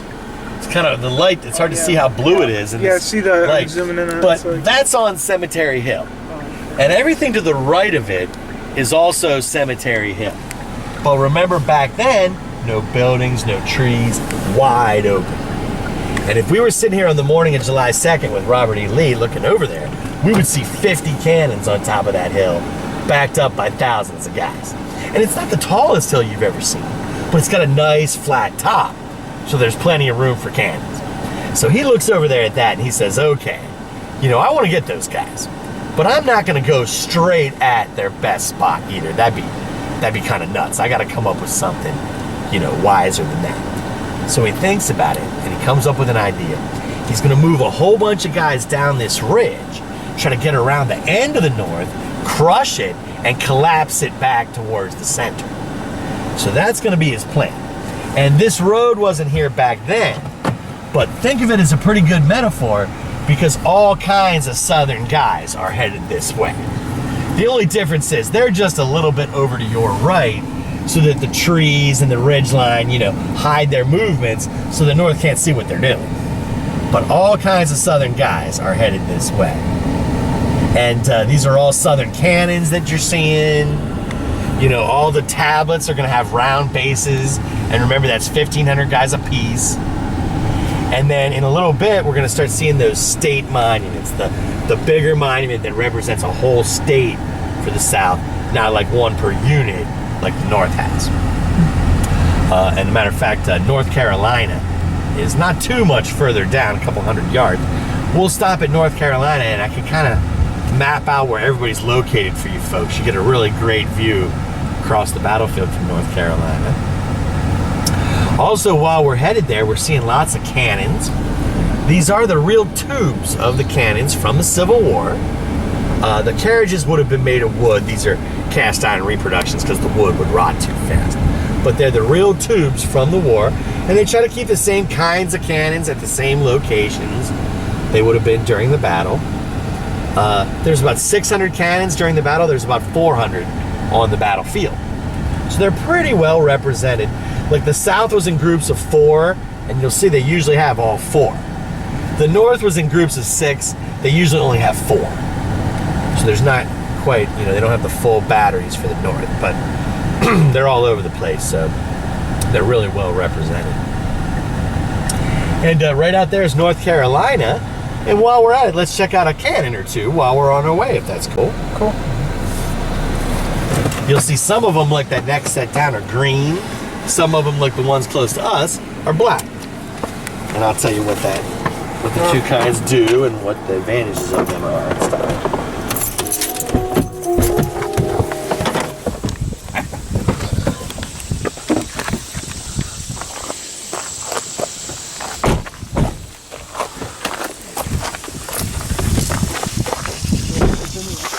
Yeah.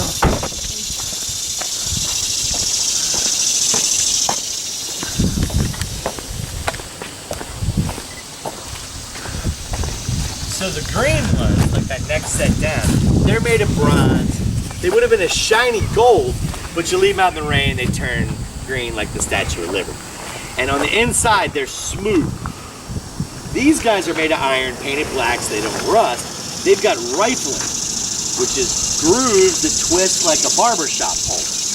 And that grabs your projectile, makes it spin, and that spin makes it cut through the air better, gives you better range and accuracy. This kind can go up to 2 miles. The green ones go about 1.25 miles. Now the Northern Army on that next ridge over there, that's 1 mile. So either kind could make it that far. These bad boys could almost go twice that far. This kind shoots an elongated shell about the size of like a water bottle. The green ones fire a round ball a little bigger than a softball. So it's a little bigger, it packs more punch. The green ones are a little more destructive. These guys have better range and accuracy.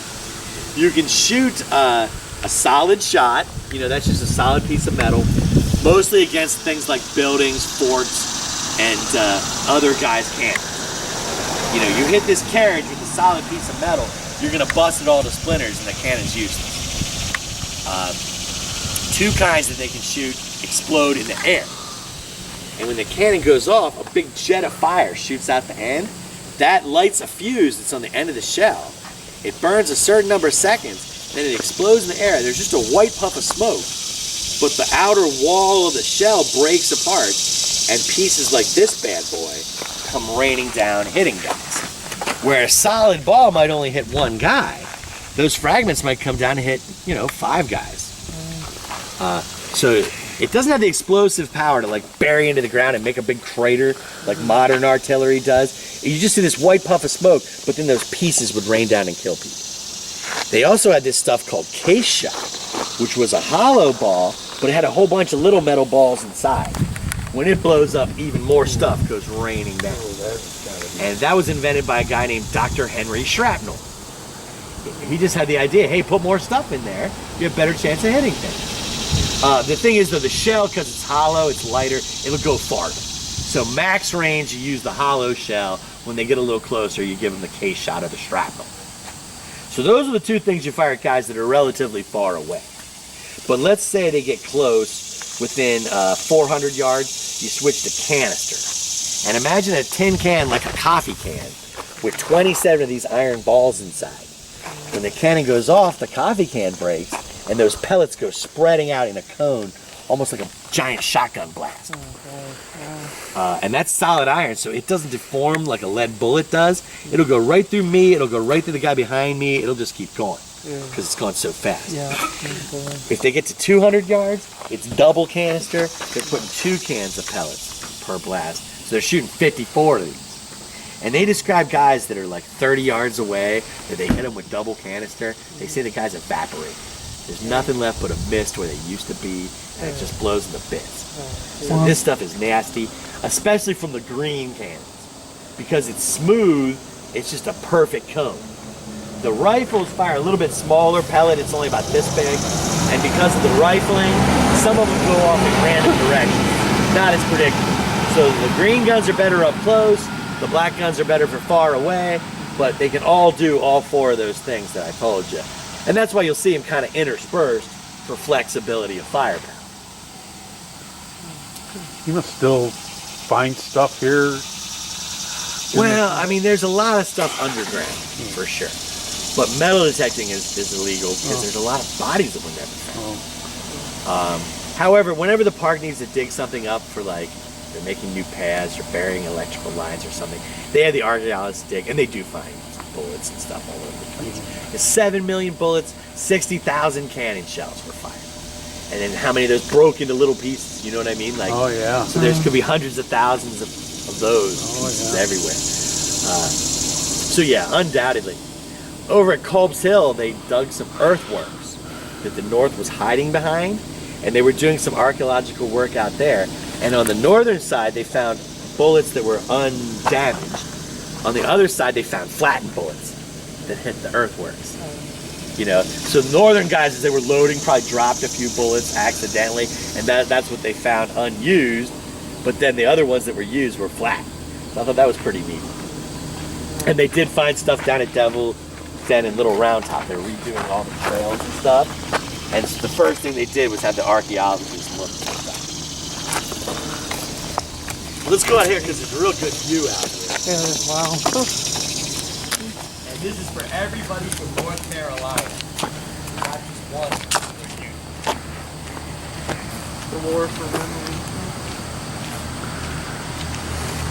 Monument was done by the same guy that did Mount Rushmore. Goodson Borglum.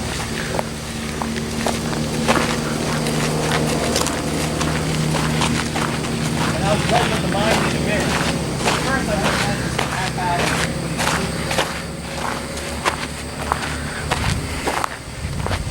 I don't know. Did you have time to see the movie in Cyclorama at the Visitor Center yet? Great, great. Remember in the movie they said the North was the shape of a fish hook? Yeah. Well, from here you can see most of the fish hook. The only thing you can't see is on the other side of Cemetery Hill, there's a wooded hill called Culp's Hill, which is still wooded. It was wooded back then. Culp's Hill is like the pointy part of the fish hook. Then Cemetery Hill, where you see all those buildings and trees, that's the curvy part of the fish hook. Okay? From there, it turns into Cemetery Ridge, which is the long, straight part of the fish hook.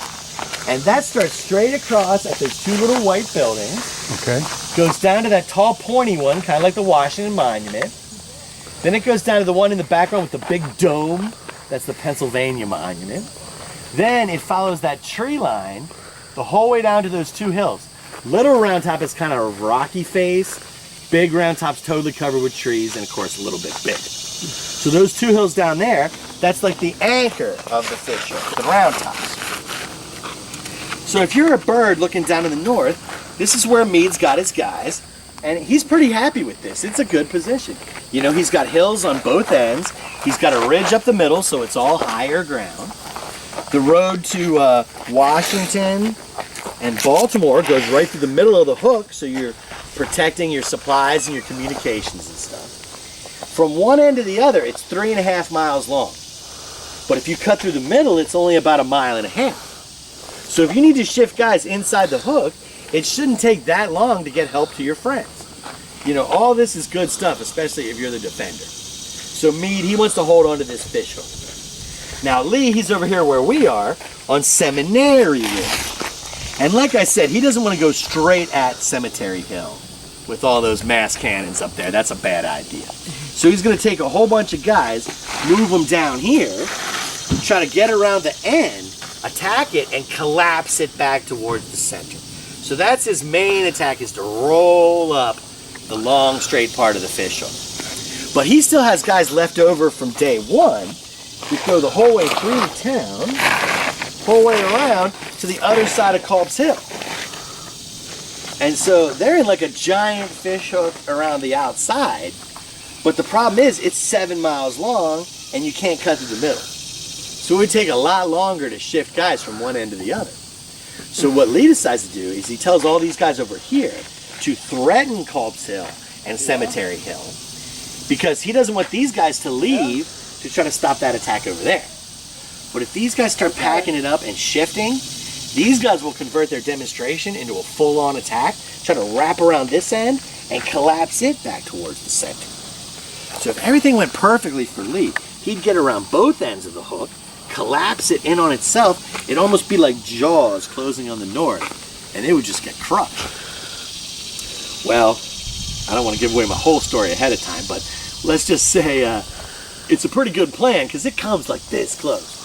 Day 2 is the meanest, nastiest, closest day. The fighting spreads up the whole long straight part. The pointy part into the curvy part is getting involved. Almost everybody does something on day 2. And it's not till late night day 2, early morning day 3, that the hook has finally been saved. And I mean, it's just some of the most vicious fighting of the whole war on day 2. And they just barely stop.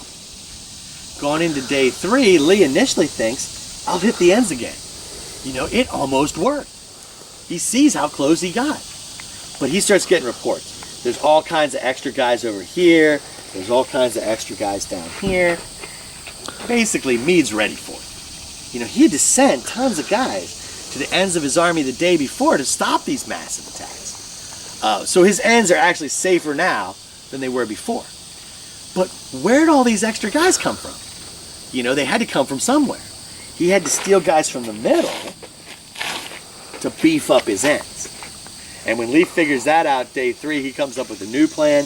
He decides to make one massive attack right at the center of the North. And today, that's what they call Pickett's charge. And he's going to line up 150 cannons up and down this ridge.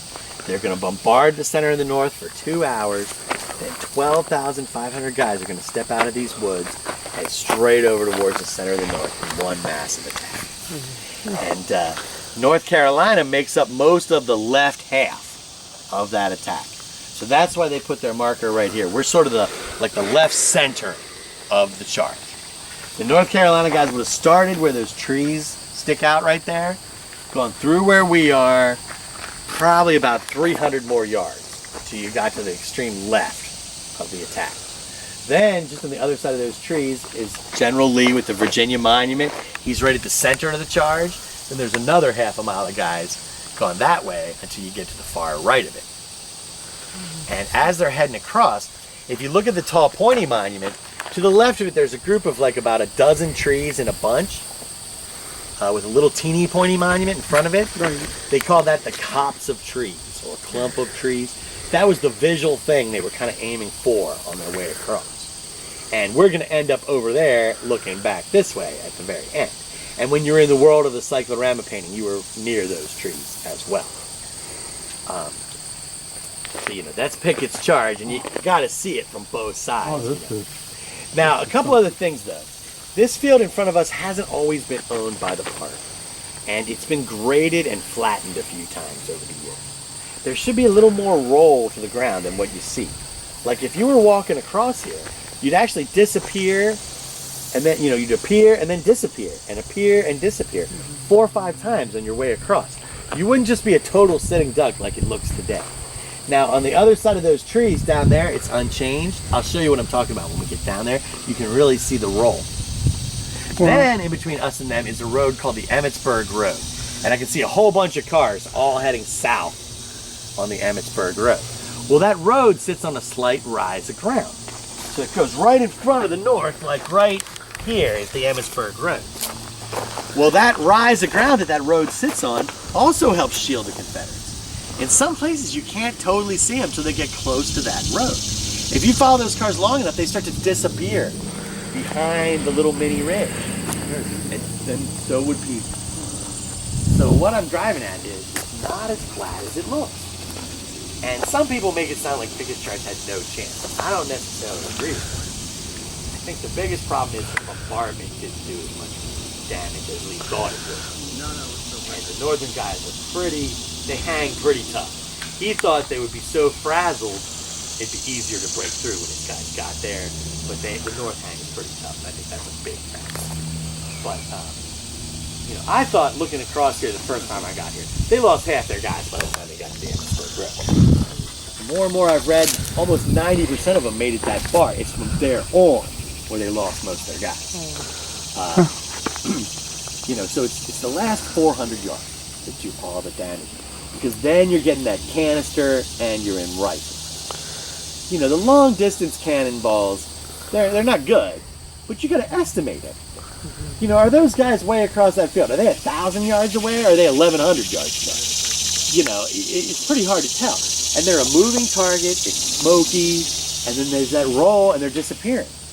So the long range stuff does some damage, but once you get close and you're in the canister and the rifle, they can't miss. And that's what does 90% of the harm. But yeah, it's closer than you think. That's what I'm driving at. And speaking of Pickett's Charge, this is North Carolina, guys, in Pickett's Charge. Done by the same guy that did Mount Rushmore. 1929, it was the second Confederate state monument. Virginia, which generally on top was the first, 1913.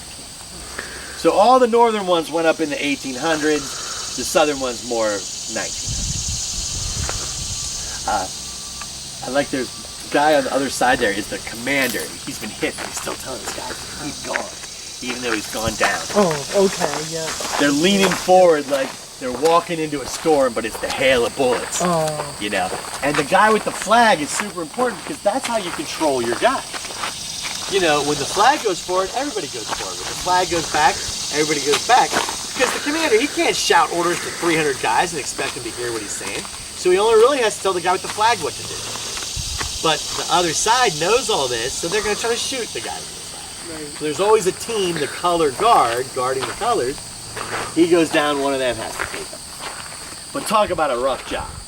When those North Carolina guys were fighting Michigan in Reynolds Woods, in an hour, they lost 14 color bearers, Michigan lost 11 color bearers. So the flags dropped 25 times in 1 hour, just in that one firefight. Now that was one of the messiest firefights of the whole battle, but still, I mean, talk about a dangerous job. There's an incident where there's a stream at the bottom of the hill over there in Reynolds Woods, and the whole stream bed and everything isn't as wide as this gravelly area right here. The one color bearer stepped into the water as he was climbing down the bank, gets shot. Another guy takes up the flag, he makes it halfway across the stream, he gets shot, and then another guy makes it to the other bank and he gets shot there. So 3 guys got shot just crossing one stream. Just nasty. Yeah. Now, is this where they were waiting to do Pickett's Charge? Well, they would have been just behind the cannons and then come through the cannons and made the charge. That was like a wooded area, completely wooded area over there? Well, the ridge line was wooded, but on the other side of it, it wasn't, but the North couldn't see that. You know, but yeah, the cannons were just on this side of the woods. They were just behind the trees. But then as soon as the cannonade is over, they walk through the cannon and charge right across. That started, that was the phase of the war right there. Well, it tips the whole battle to the west favor. I mean, just get ahead of myself a little bit, but day 1, the South wins. Day 2 is kind of a tie. They both beat the tar out of each other, but nobody really wins. But day 3, it's so lopsided. The North wins so big of a margin that it just tips the whole battle in the North's favor, and then tips the whole war to the North's favor. So, undoubtedly. And I think, you know, there was an element of desperation. Lee knows if he doesn't win here, it's going to become a war of attrition, which he can't win. And I think he knew this was a dangerous thing to try, and that it was a gamble, but it could have changed the whole war if it would have worked. Yeah. So he's got to try, because he's never going to get another chance. You know? Well, you don't realize, like, so he's still trying to tell him to do. That's why he's like, the arms he's and still trying to, because he's gotten shot. Right. Oh wow. Right, now like I said, when we go over this way, I'll show you what I'm talking about. You can see better. It's pretty amazing. It is very amazing. But I think it's like what? You think you said 1930 something when it was made? Right. Is that what it says? Oh, somebody just left that there. High ground only needs to be this high, because I can stand behind it and you can't shoot me, and I love it. You know what I mean? It doesn't have to be a mountain. It only has to be 6 feet. So, wow. I know, it's very interesting, that's for sure. You guys do everything. This is nice. Great, which is great. A lot more affordable Yeah, definitely. compared to the bus. Yeah, and they said, dude, the guys said, let's do way too pricey. You might better do it this way, which I like it a lot better anyway. Yeah, me too. Yeah, like here's all stops that. and You look can around. get that stone, 1863. I'll take a look at it. Oh, okay. So you see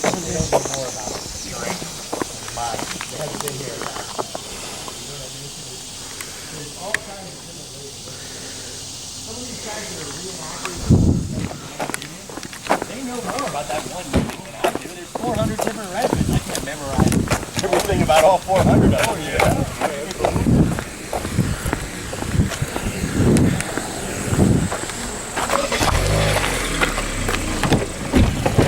first time I was here at this battlefield, I didn't appreciate it as much because I was really young and wasn't following the Civil War very much. Not that I follow it a lot now, but I've seen things like that. Ken Burns series on the Civil War was a great thing. Yeah, that's really good. I'm guessing you probably saw the movie Gettysburg. Yes, I did. Yeah, which is good. You know, it's not perfect, but it's got some good parts for sure. It is based on a fictional book, so don't take the general's conversations too seriously in there. There's some real exaggerations, I think. But the Little Round Top and Pickett's Charge are well done. Yeah. Now, the top of this next little rise, that'll be the Virginia Monument, which is right at the center of Pickett's Charge. And that's where Lee was at the end of the charge, as the guys came streaming back. He famously said, "It's all my fault." And he didn't want his different guys blaming each other. He took responsibility for the failure. General Pickett came to the rear with tears in his eyes. And Lee says, "General, reform your division." And Pickett says, "General, sir, I have no division."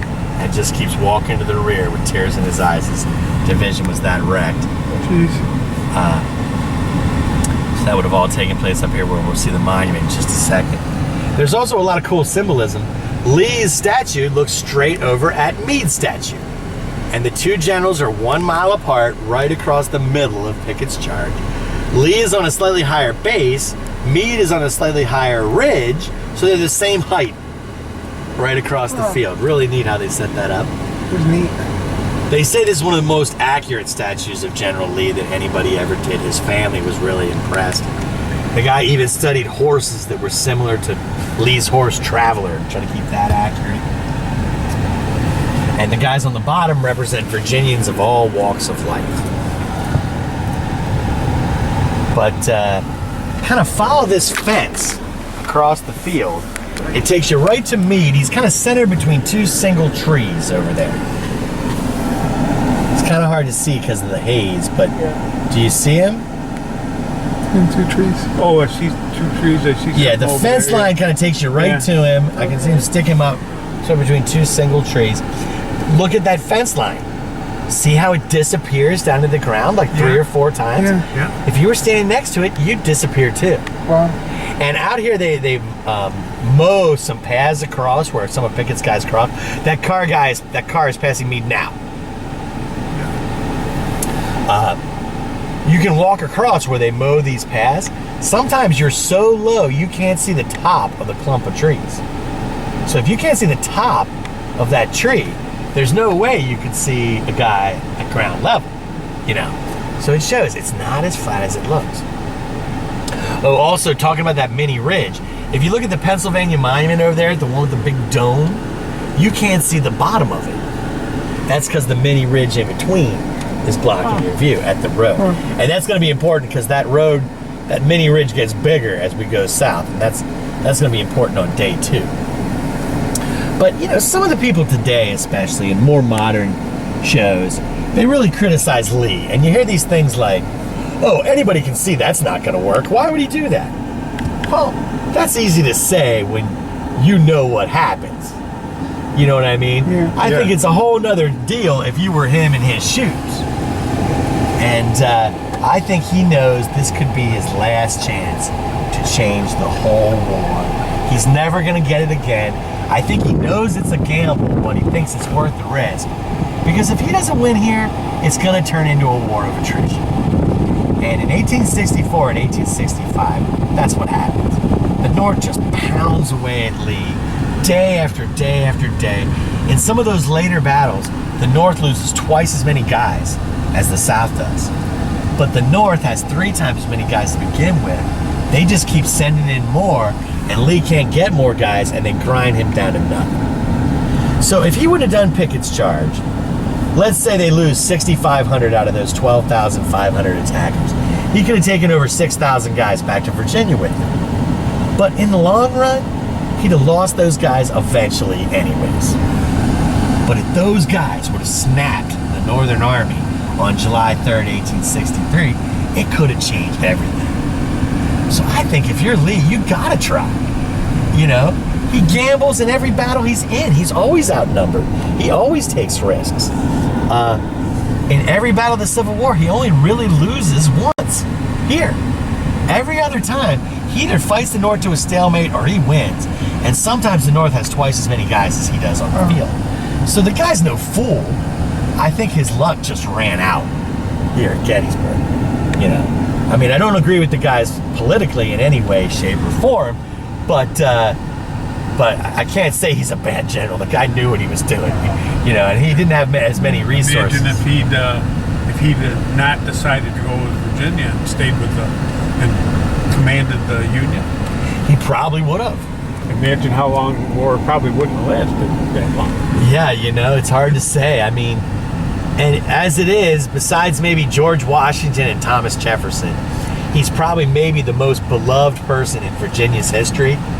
But can you imagine if he'd been the guy that destroyed Virginia in the Civil War? He'd be the worst person in Virginia history. They wouldn't allow him to even come back to the state. Yeah, right? You know, he'd be like Sherman in Georgia. Oh, yeah. You know, so, I mean, I can understand maybe why Lee decided to do what he did, although there was other Virginians that didn't. General Thomas that fought for the North was a Virginian. Now, his own family never talked to him again. So, yeah. It's a whole different political situation right, than it was then. States were states. You know, and I think Lee thought, you know, he thought it was his duty to fight for his home. Yeah. But then when the war was over, he thought it was duty to go back to being a good American. And he didn't encourage his guys to, you know, fight on. He wanted to end it once it ended. So I think the guy was, you know, he was doing his best in his mind, I think. Yeah. But anyways, you know, that was all day 2 because we were up, I mean day 3 because we were up there in the day 3 area. Remember day 2, the idea is get down here, get around the end, crush it back towards the center. Well, the guy in charge of that is right over there, General Longstreet. He's like Lee's right-hand man. He's supposed to get down here and get around the end and roll it up. Well, he's moving his guys into position in these woods over here on our right. But when he looks over there to our left, all of a sudden something has changed. And it's all because of a New York City politician turned general. His name was Dan Sickles. And, you know, everywhere this guy goes, there's a fiasco. And I'll tell you a whole bunch of stories about him as we go. But he's supposed to be guarding the end of the fishhook, the long straight part. And that would have gone from Little Round Top up to about where the Pennsylvania Monument is. And let me just pull up a couple feet because it's hiding behind a tree. There you go. See the dome sticking up of the Pennsylvania Monument over there? Yeah. Yep. Well, he should have started there, followed that tree line in the background down to Little Round Top, the smaller of the two hills. And that's where he was supposed to be. But he's looking out in front towards that road in between, the Emmitsburg Road. And remember that slight rise of ground, at one point you could see most of the Pennsylvania Monument. You just couldn't see the very bottom of it. Well, that rise of ground got bigger and bigger as it went south. Now look, all you can see is the dome and the top of the Pennsylvania Monument. Wait till we get over there. That thing's like 100 feet tall. Wow. So you can't see like 50 feet of monument right now. Because this mini ridge in between at the road got bigger. Well, Sickles is back there at the tree line looking up towards the road. He says, out in front of me, that looks like high ground.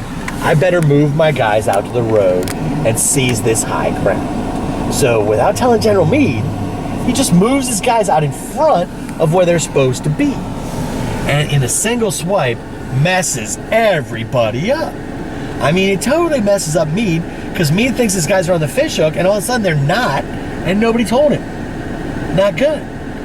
But it also messes up Longstreet a little bit because Longstreet thought, like, see that two-tone farmhouse over there that's kind of like yellow and orange? Yeah. He thought the North was in the woods behind that farmhouse, and that was the end of the Northern Army.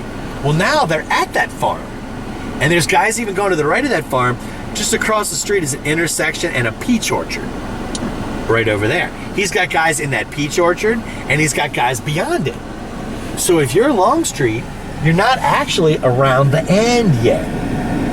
So what he has to do is leave some of his guys here while the rest of his guys keep going farther and farther down this ridge. When they get far enough down that they think they passed the end of Sickles, They're going to start their attack down there. Then as more and more guys get fed in, it's going to spread up here through the center, and it becomes a series of attacks. So Sickles' move makes Longstreet spread out more than he wanted, makes Longstreet waste time, and instead of being one big attack, it's a series of attacks.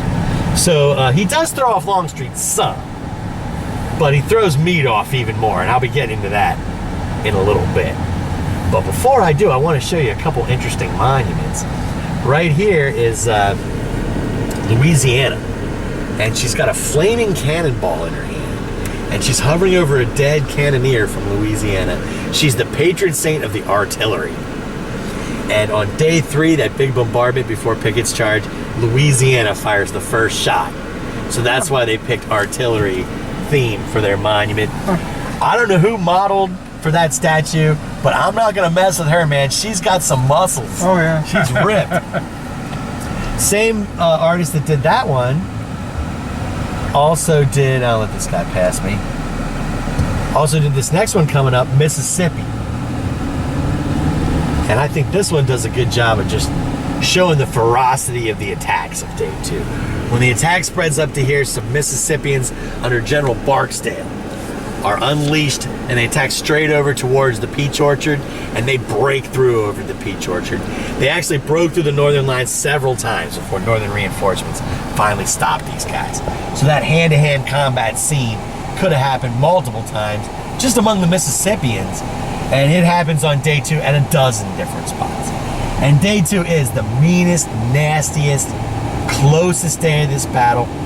Both sides lose 11,000 guys. Wow. The worst one day of the whole Civil War is the Battle of Antietam, where boasts a total of 23,000 casualties. So here we have 22,000 casualties. Antietam was only a one-day battle.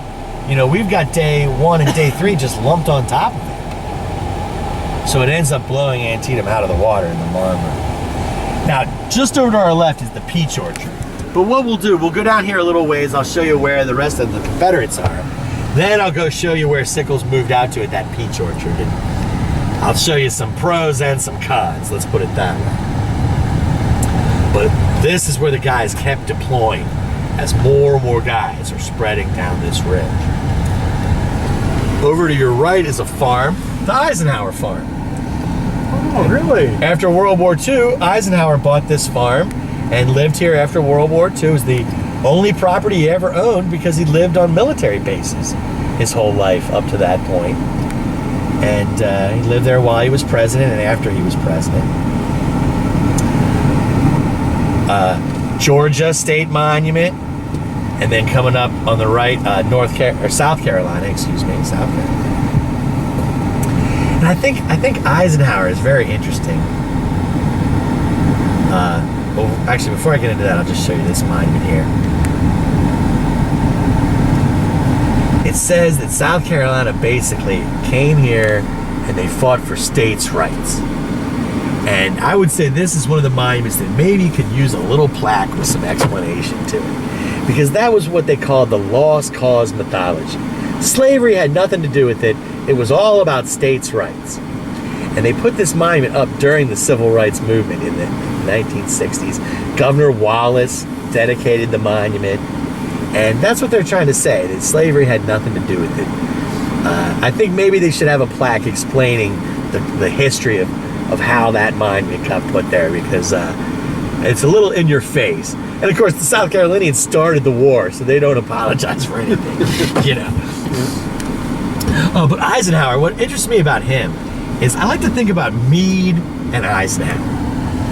And if two guys could have ever gotten together and talked, boy, would those two guys have had something to talk about.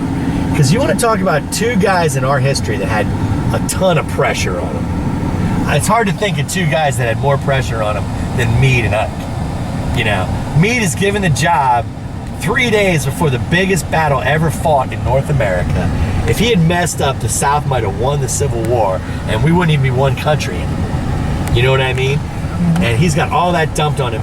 Eisenhower has to sit there in England and decide when he's going to send 1 million men across the English Channel, and if he fails, World War II could drag on for years. You know, so talk about two guys that had the whole world on their shoulder. I think they would have had a real good conversation if the two of them could have ever talked. So this is where the guys keep going as they're deploying more and more guys down the ridge. Over here's the Arkansas State Monument. A little farther down would be Texas and Alabama, and then that's the very end. And over there you can see Little Round Top and Big Round Top. Now in front of Little Round Top is a pile of rocks called Devil's Den. And from this angle, you can see Devil's Den, but it looks like it's the bottom of Little Round Top. And the guys that are on the farthest end down there, they stay in the woods of Big Round Top. They go right over Big Round Top, headed right for the side of Little Round Top. And when I map it all out for you, there's nobody there to stop them. The next group of guys here go straight for Little Round Top. But they don't realize they're actually going for Devil's Den. It's not till they get half to the top of Devil's Den they realize that there's a whole nother hill that they have to deal with. And then the attacks just keep spreading that way. But as these initial attacks are headed towards Little Round Top and Devil's Den, there's nobody even on Little Round Top to stop them. And that almost cost the North the whole battle. So this is the very end. We're gonna backtrack to this peach orchard, the place where Sickles thought was the greatest place to be. And I'm gonna show you that it's not all bad, but he makes some big blunders too. But Little Round Top itself, we can't go up to the very top of it because they're redoing all the trails and stuff. Which is a bummer, but it was way overdue. Everything was crumbling and stuff. It wasn't safe. It wasn't handicap accessible. It was really in need of some TLC. So this is that Emmitsburg Road that goes in between the two lines. You know, and there's a slight rise of ground along this road, but towards like the peach orchard, it does become pretty significant. And you can see the peach trees up ahead at the crest of this like next hill. So it is the peach orchard, the highest spot in this general vicinity. Also, the peach orchard area is open. You know, if you put cannons around it, they can shoot in every direction. You know, and right up here on the right, that's the peach orchard. So like I said, it is higher ground in this area, good fields of fire.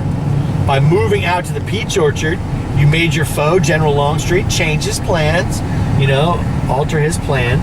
So one could argue that all those things are good and that Sickles made the right move by coming out here to the peach orchard.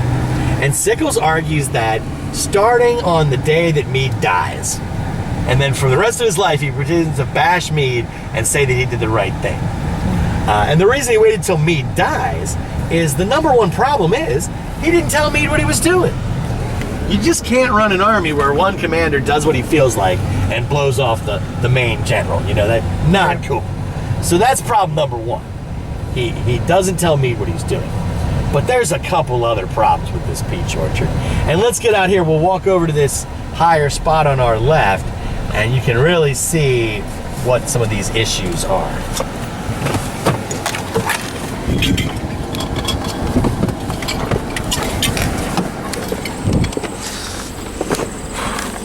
We got plenty of water. Yeah, we have lots of water. Well, still have this one, but okay. Because we if it runs out, I might take it. Okay, because we have plenty of water. Yeah, we got a lot. Yeah, we have water. These are killer bottles.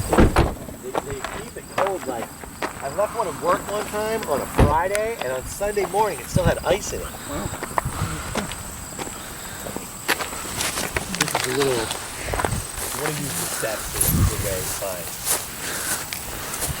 So this is the peach orchard. This is where Sickles decided to move his guys out to. Like I said, it is the highest ground in this general vicinity. But is it higher than Little Round Top and Big Round Top? No. Yeah. Didn't tell me when he's too far out. Take a step or two this way. See the Pennsylvania Monument back there? When he moves out, his nearest friend is way back at that monument. The southern guys are in those trees right over there. Look how much closer you are to the south than you are to the rest of the north. You know, not a good idea. He's too spread out. From Pennsylvania Monument down to Little Round Top, that's 3/4 of a mile. Instead, his guys start in front of Little Round Top. They go through those woods over there to this road. Then they come out this road to the peach orchard. Then they turn and they go from the barn that's hiding behind the monument to that next red barn, halfway down to that third red barn, way down there with the little white steeples on top. Yeah. It's almost like the letter Z that he's got his guys in. And it's 1.5 miles. So the same amount of guys are trying to cover twice as much real estate. But the worst thing of all is they're in front of Little Round Top, but they're not on top of Little Round Top. And that's the anchor of the fishhook. If the South gets that hill, they're looking down the whole long straight part. And I mean, we'd have Southern guys practically behind us. And anybody along this road out here, if they're getting pushed backwards towards the fishhook, you know, they're going to try to fight their way back to the fishhook. But if they're getting pushed back like this, and all of a sudden guys on Little Round Top start shooting into their sides, you know, they got you in a crossfire. And nobody can take it when you're getting shot from over here and all of a sudden guys over there start shooting into your side. You just got to get out of Dodge. And almost like dominoes, they could have collapsed the North right up that ridge, south to north. Exactly what Lee wanted to do in the first place. Sickles just gives him the perfect chance to do it. Now Meade finds out that Sickles has moved and he comes riding out here and he is not happy. He's like, "What are you doing?"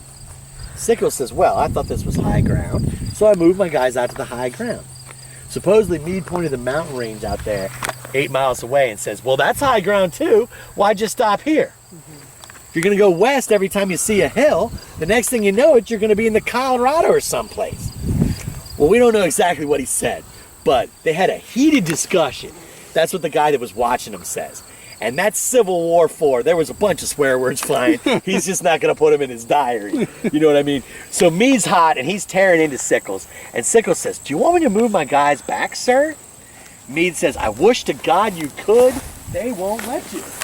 You can already see Southern guys coming out of those woods. It's on."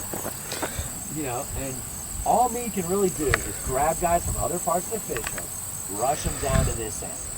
And as Longstreet is sending in more and more guys, starting to the south and spreading north as the day goes along, Meade is trying to send in more and more guys to stop him. And it just surges back and forth as more and more guys are getting thrown in. And it just turns into a slugfest. And the North's trying to fight their way back to that fishhook. But if they lose Little Round Top, that's not going to be far enough. They're going to have to go almost clean off this battlefield.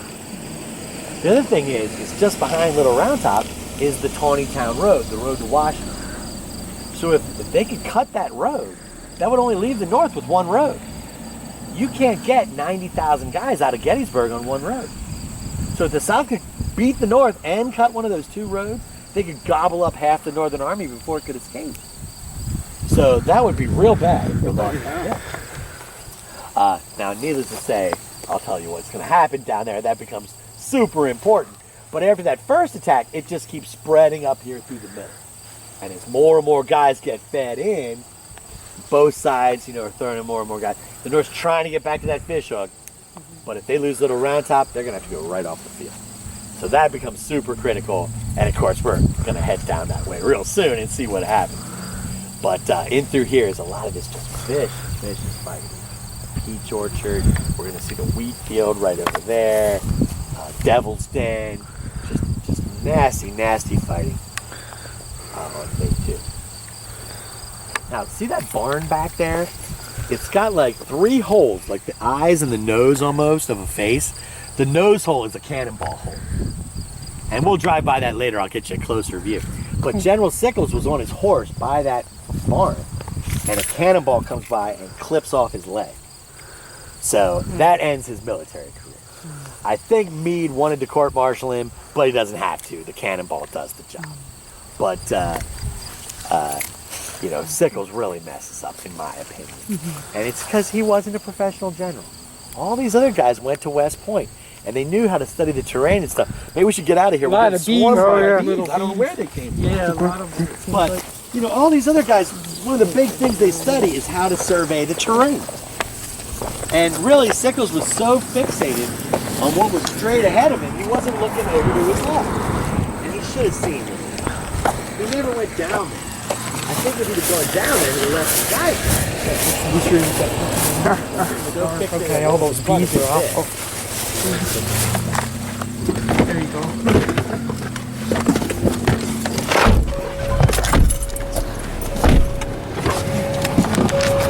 It's amazing actually being in this location. And of course, I'll tell you a bunch more Sickles stories as we go. Everything he touches kind of turns into a fiasco in life.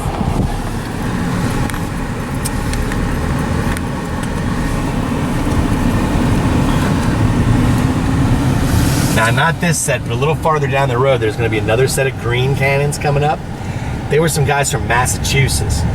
And as they're getting driven back towards the fish hook, they make a last stand by that barn with the cannonball hole in it. And these 6 cannons are trying to hold off hundreds of Confederates. Well, the Confederates just shoot all the horses, so they can't get the cannons out of there, and the guys eventually have to run for it. But this battery loses 88 out of 100 horses, almost all of which were over there by that barn. And there's a famous picture where you can see a dozen dead horses in one photograph by that barn over there. So what a disgusting scene that must have been. But those guys' sacrifice helps the rest of their friends escape. Now, talking about going back and forth, this is the worst. Coming up on your right here, the wheat field. 25-acre field of chest-high wheat at the time of the battle. There's northern guys in the wheat field when the south starts pushing them back, but northern reinforcements show up and they push back the south, and it goes on like that for 2.5 hours. The field changes hands 6 different times. By the end of the day, the north controls the area in front of us, the south controls the area behind us, and it's like no man's land in the middle. They said you could walk across the wheat field only stepping on the bodies of the dead and wounded as they strewn across the field. It's like it's been cut down by a machine, but just by men trampling it and bullets and stuff. The whole wheat field has been cut down. And really, nobody wins. So when I say about surging back and forth, that's just the worst possible example. 6,000 casualties just in that one field alone in 2.5 hours. Horrible. This little stream right here is called Plum Run, but on day 2 they called it Bloody Run because it literally turned red. And we're going to be crossing it again in just a moment. They call this area the Valley of Death because you're just a sitting duck. This is not where you want to be when the guys are shooting. Over to your left, that's Little Round Top with the rocky face. Just past it, with all the trees, Big Round Top. And Big Round Top's bigger, but it's got too many trees. When you're on top of the hill in the summer, all you can see are leaves. And you could turn Big Round Top into an awesome fortress if you had a couple days to top down trees, but nobody has that kind of time. It just so happens the farmers had cleared Little Round Top about a year before the battle. And because it's clear, you can see down it, you can shoot down it. That's why it's great. But when Sickles moves forward, he moves all his guys onto this ridge line on our right. And his guys start straight ahead. You can see a couple big rocks. That's called Devil's Den. And his guys start there on Devil's Den, follow the ridge to our right, through the wheat field, out to the peach orchard, up that road with the barns. Nobody's on the Round Tops. Well, the very first Southern attack goes right over Big Round Top, headed right for the side of Little Round Top, and there's nobody there to stop them. Now the next group of guys sees the Northerners on Devil's Den and attacks Devil's Den, even though it looked like they were going towards Little Round Top from their point of view. Then the next group of guys hits these woods to our right, then the wheat field, then the peach orchard. It just keeps going that way. But if somebody doesn't stop that first attack, they're gonna get the best hill on the whole battlefield for free. Now Meade, he grabs one of his guys, a general named Warren, and he says, General Warren, get down to Little Round Top, make sure everything's under control. Well, Sickles didn't bother to tell Meade there's nobody there. And when Warren gets to the top of the hill, it's just him and a couple signal guys and his staff. Nobody else is there. He looks at his binoculars over that way. He can see the Southern guys entering the woods on the other side of Big Round Top. And Warren says, uh-oh, this is real bad. I gotta get some help up here. So he sends his staff riding in every direction looking for help. He says, I don't care who, just get him up here. Now, by the way, General Sickles was a New Yorker. So I am indirectly giving you guys a little bit of a hard time because he did mess some things up pretty hard. But it's a lot of New Yorkers that helped save the day. General Warren was from New York, and he was an instructor at West Point before the war. And he's the chief engineer for the Northern Army. One of the guys on his staff's name is Washington Roebling. He's one of the guys out looking for help. After the war, him and his dad built the Brooklyn Bridge. Well, luckily, Warren's guys find a brigade commander. His name was Strong Vincent. And he's got a brigade of about 1,500 guys. He agrees to skip the chain of command, rush his guys up onto the side of Little Round Top. Like, see the saddle between the two hills where the two hills connect? He puts his guys just on the Little Round Top side of that saddle. And as they're coming into position, 5 minutes later, the Southern guys come. So if he had wasted 5 minutes, the South would have got this hill for free. Now, Strong Vincent's got a brigade, but he's getting attacked by a brigade from Alabama, plus half of a Texas brigade. So let's say 2,200 guys versus 1,500 guys. They're going to have to fight hard if they're going to be here for very long. Well, on the back of the hill, Vincent's got some guys from Maine. The 20th Maine, commanded by Joshua Lawrence Cheney. And they're in the woods, like on almost the back of the hill. Alabama guys are attacking.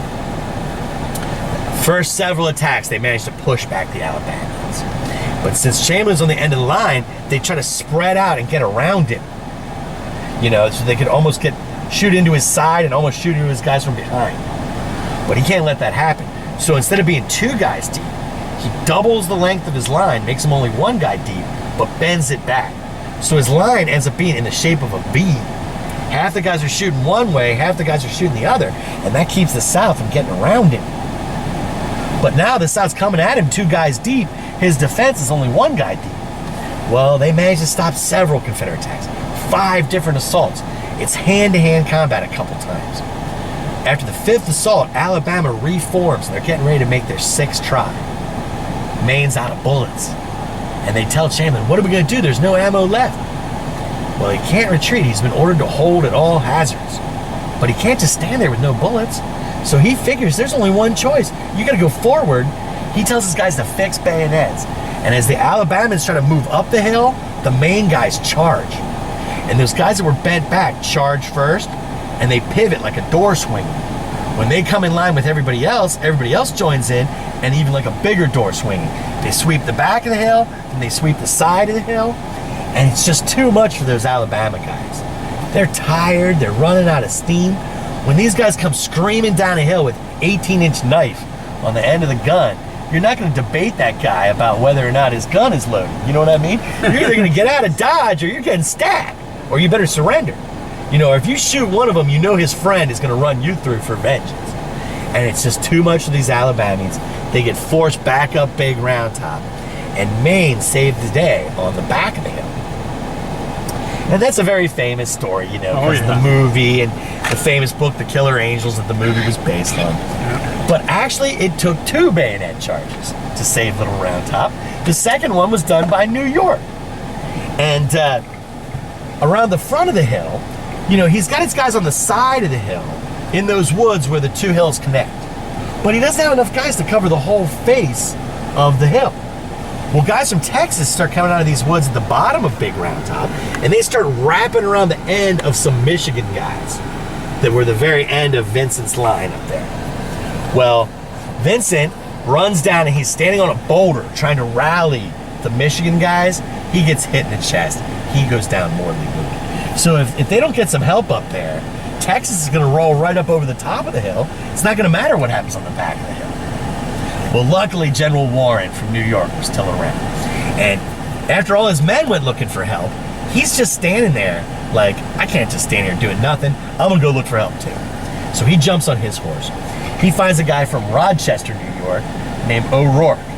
And Colonel O'Rourke was first in his class in 1861 at West Point. Warren was one of the instructors at West Point in 1861. So they knew each other from West Point.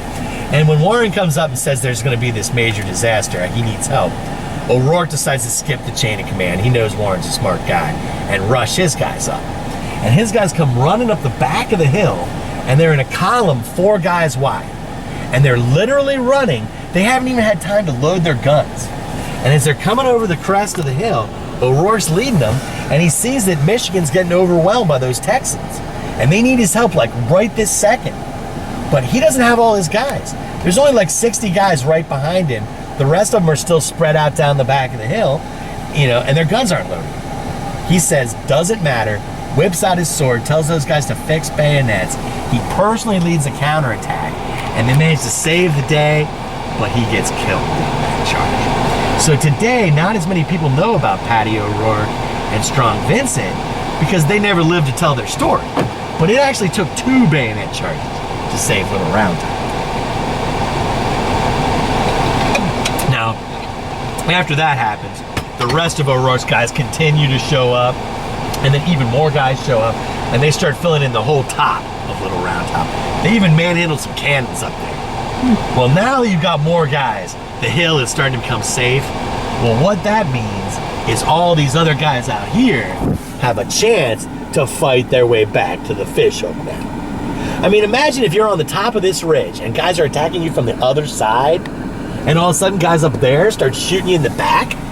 I mean, every single one of those guys would have had to surrender and been dead.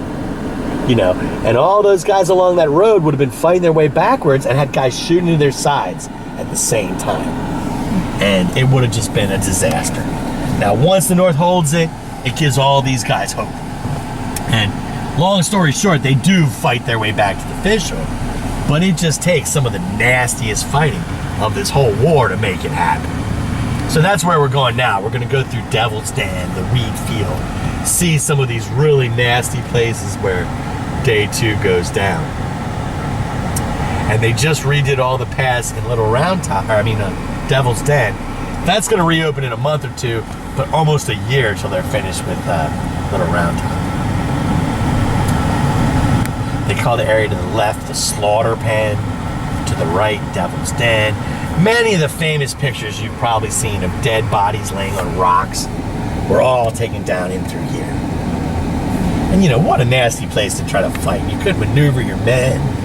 Smoke, shells ricocheting off these big rocks, bullets being flattened into them. It would have just been chaos to try to fight up in here.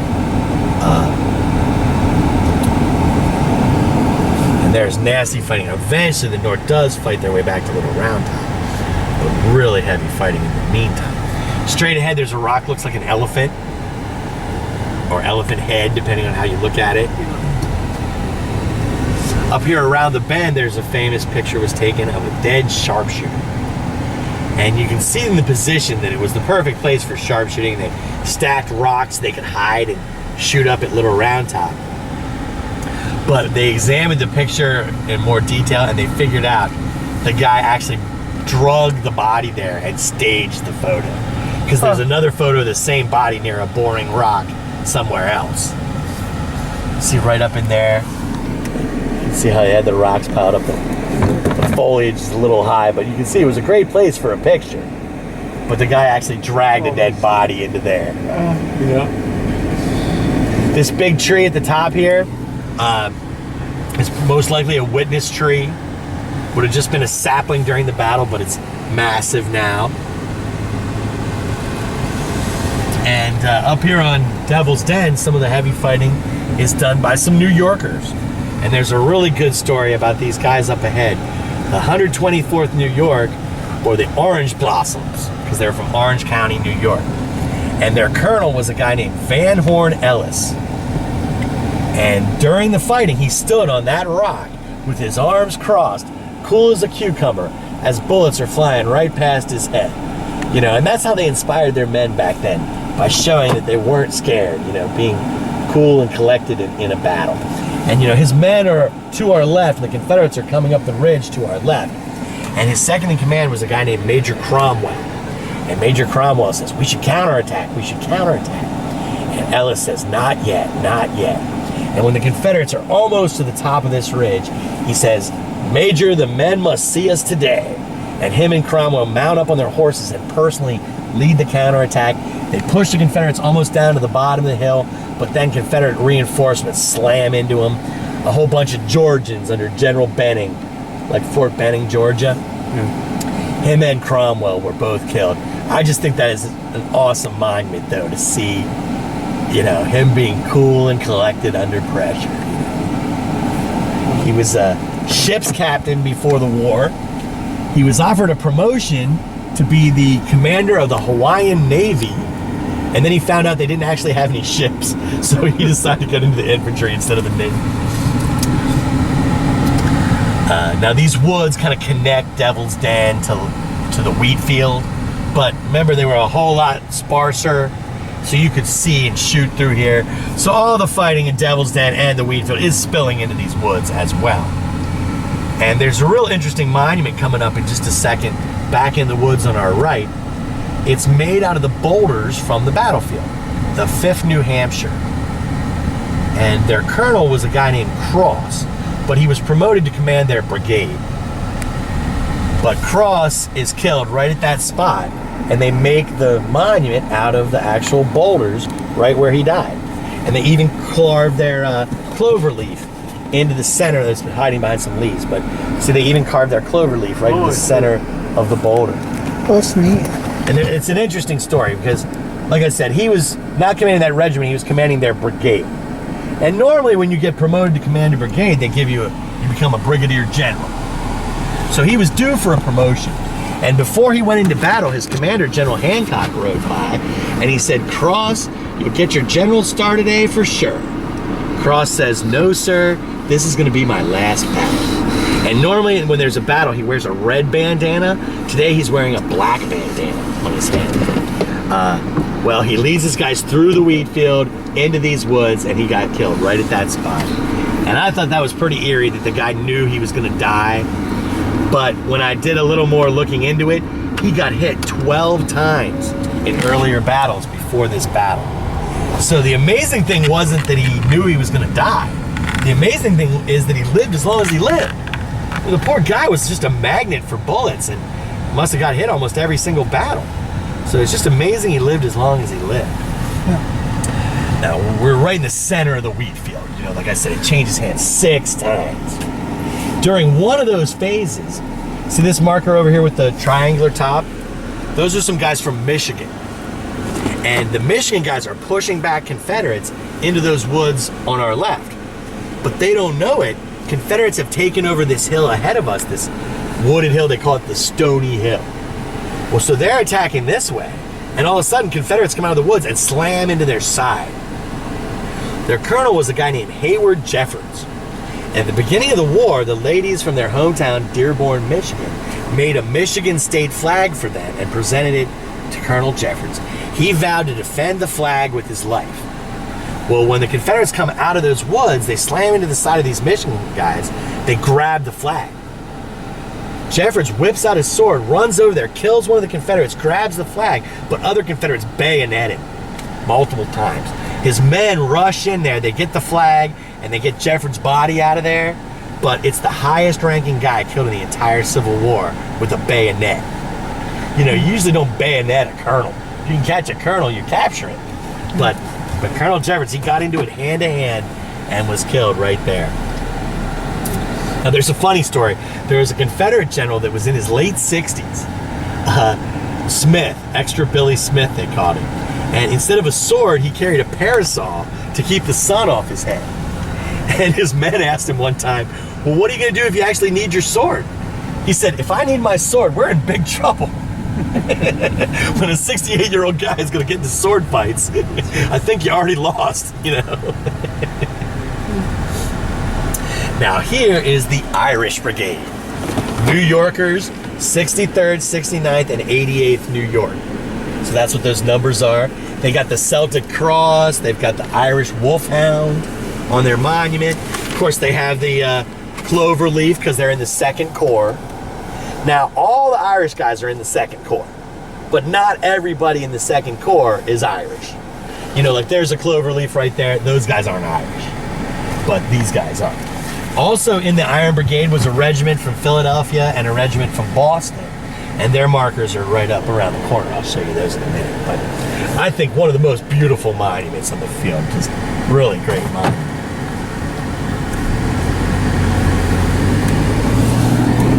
Now, as as we're driving up here, they call this area the Loop because it's got some tight turns. But remember I told you, when you see a bunch of monuments, imagine a bunch of guys. Well, coming up, there's areas where there's monuments almost right on top of each other. You're like, how could so many guys jam into such a small place? Well, the answer is they weren't all here at the same time. One group was here, then they got pushed back, then another group retook the hill, then they got pushed back. So just like the wheat field, this almost changes hands 6 times as well. But like, look, there's 3 flank markers touching each other. That would be a mess if they were all there simultaneously, you know, but they weren't.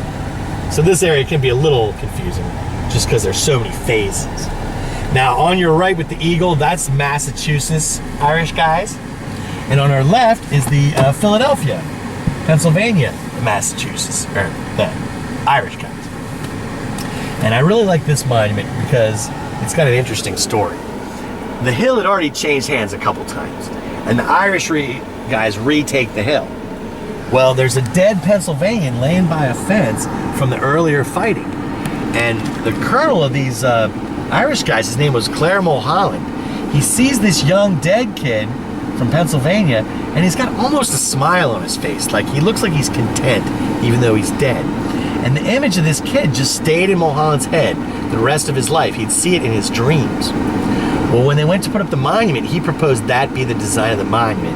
And apparently it helped him out a little bit. But the reason why I like it so much is because every other monument is eagles and flags and swords and glory. But this shows what really goes down here. There's very few that show a dead body. But really, if anybody wins the Battle of Gettysburg, in my opinion, it was the Grim Reaper. You know, because it's just Americans killing Americans.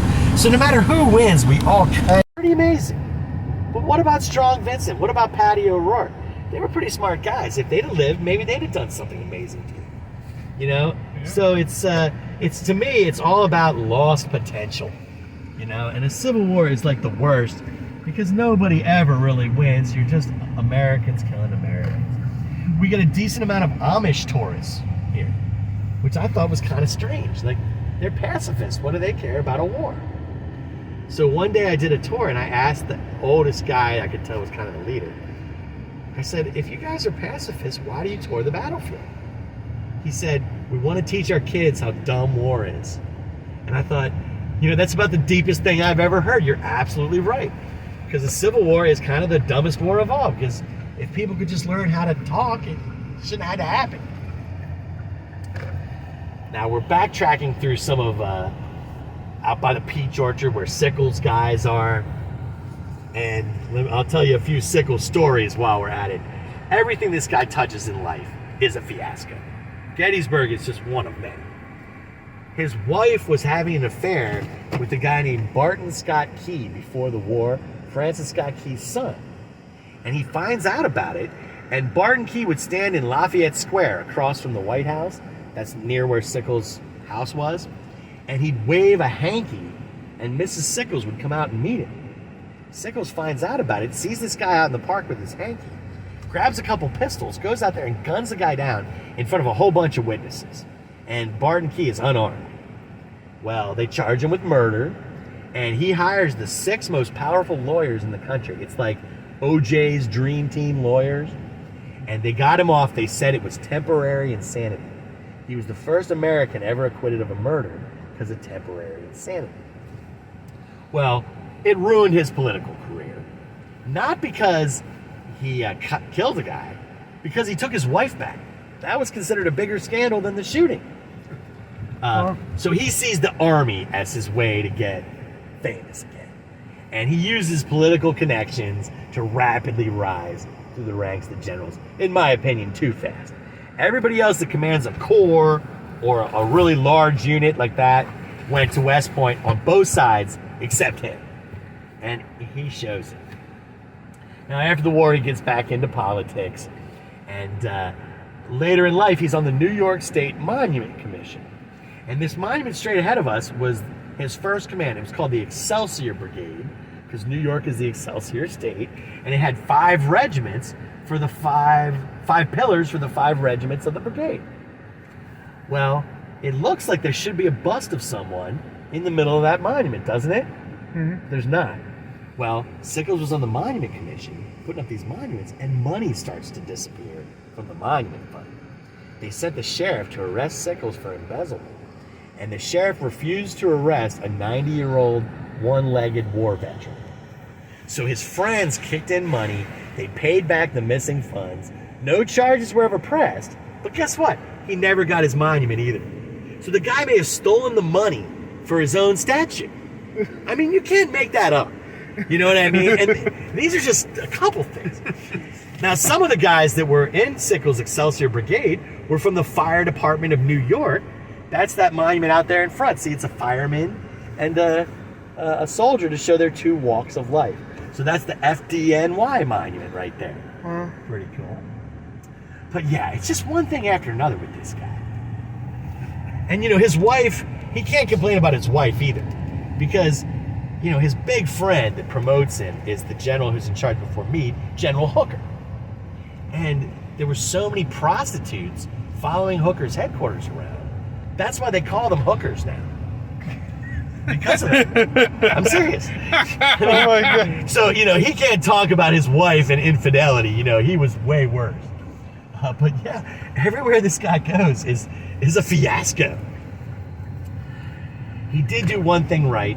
After all the veterans put up their monuments, they gave the battlefield to the federal government. And the federal government improved the roads and put up the tablets and the cannons. And it was the Sickles Act of Congress that made this the national military park. And somebody asked Sickles, does it bother you that you don't have a statue at Gettysburg? He said, the whole battlefield is my monument. So arrogant all the time. Oh, yeah. And, you know, the diamond was his core symbol. Right over there, that's where he was sitting on his horse when his leg got taken out. That little diamond right there. This is that farm where those cannons made that last stand.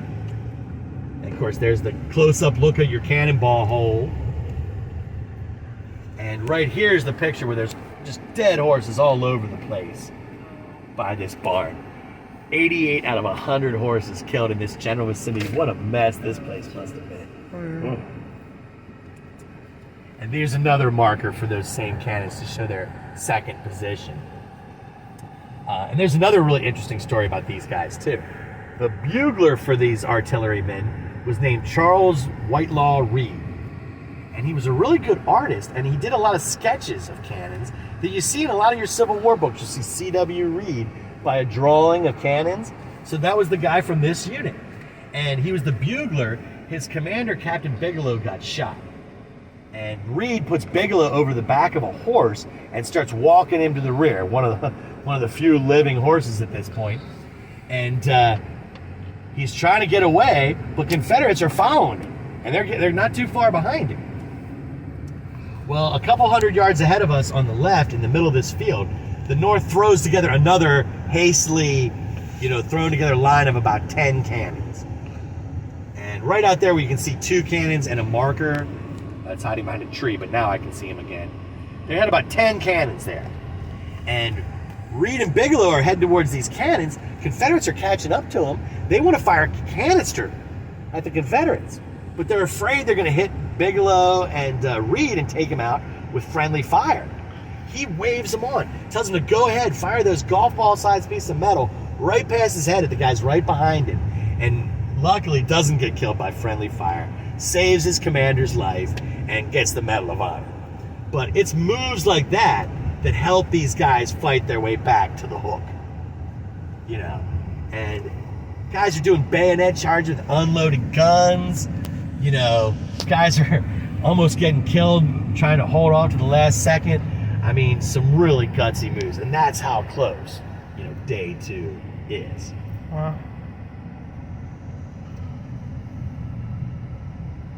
Now, this road, we're back to the fish hook.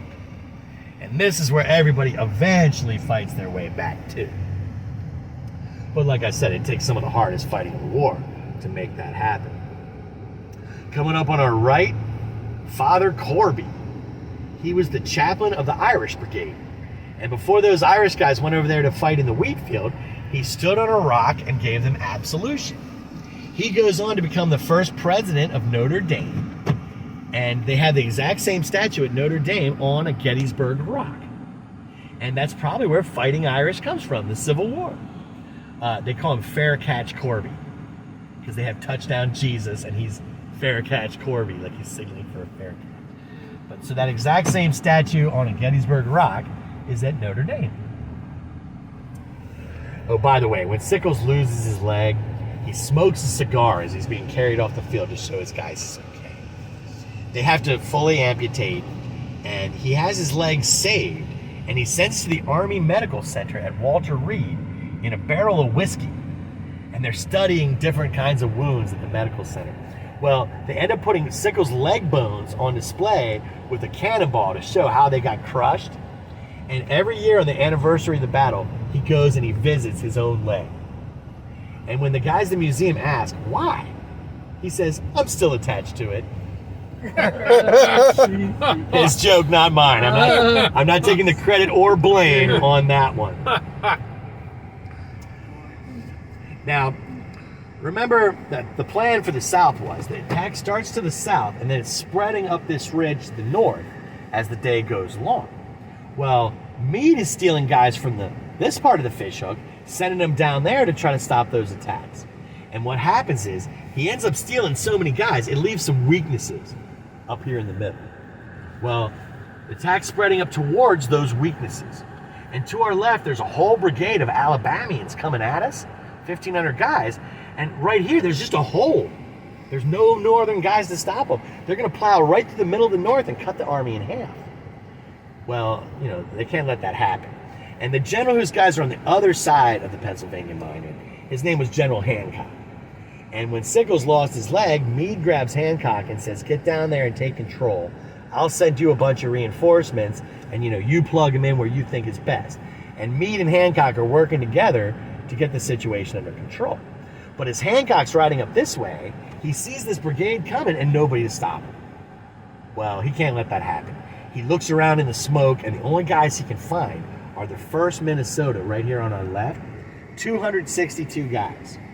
He goes up to their colonel, points at the flag at the head of the Alabamians, and says, "Colonel, take that flag." And 262 guys charge against almost 1,500 guys. And they hit at the low ground where you can see some bushes. Well, Alabama starts shooting back, and it's not a fair fight. In 15 minutes' time, they lost 222 guys. Only 40 guys made it back to where the monument is. But in that 15 minutes' time, Hancock found more guys and plugged the hole in the line. So, that's how close some of this stuff on day 2 is. Up there past the Pennsylvania monument, there's a similar situation where some Georgians break through. And they look like they're going to go right through the middle of the north. There's some reinforcements coming up from Vermont, but General Meade, he's farther up the ridge from where he's at. He can't see these reinforcements coming. And he's on his horse with his staff, cavalry escort, maybe 35, 40 guys. And he sees these Confederates breaking through. They said for a second, Meade stood up and took his sword halfway out. Like, he was thinking of leading those 50 guys on a personal charge. Well, he sees reinforcements coming, puts his sword away, and sits back down. But when you command 90,000 guys and you're contemplating hand-to-hand combat, the stuff has hit the fan. He probably thought, if we're going to lose, I'm going down with the ship, for a second or two. But that's how close day 2 is. Now, Lee, he's over there on Seminary Ridge. He's watching a lot of this stuff. And I think he sees the end of day 2, where a brigade here, a brigade there, almost broke through the center. What happens if I send 11 brigades after I use 150 cannons? I think the end of day 2 gives them the idea for day 3. But it's so close. And there's the Pennsylvania monument. And it illustrates some of the stuff I've been talking about. At one point you couldn't see the bottom. Then all you could see was the top. Right. Yeah. And that shows that ridge out there to your left, it's got some height. But is it higher than Little Round Top? No, that's the problem. He was so fixated on what I'm going to call medium ground, he missed the real high ground. And what I really see when I see that monument right there is home field advantage. Every other battle has been in the South, and the Southern guys had the home field advantage. Well, now we're in the North. And these guys are just not going to lose again at home. And there's more Pennsylvanians than any other state, but New York is a close second. And New York actually loses a few more guys than Pennsylvania does. But each side has over 30,000 guys. So 2/3 of the Northern Army is all Pennsylvania and New York. Now, New York has some really big monuments. So I think Pennsylvania had to outdo them by building the biggest monument of all. You know, hey, we're in Pennsylvania. We had to outdo the other states. But like I said, I think that's the X factor in this battle. Day 2 is so close. It comes down to minutes and inches.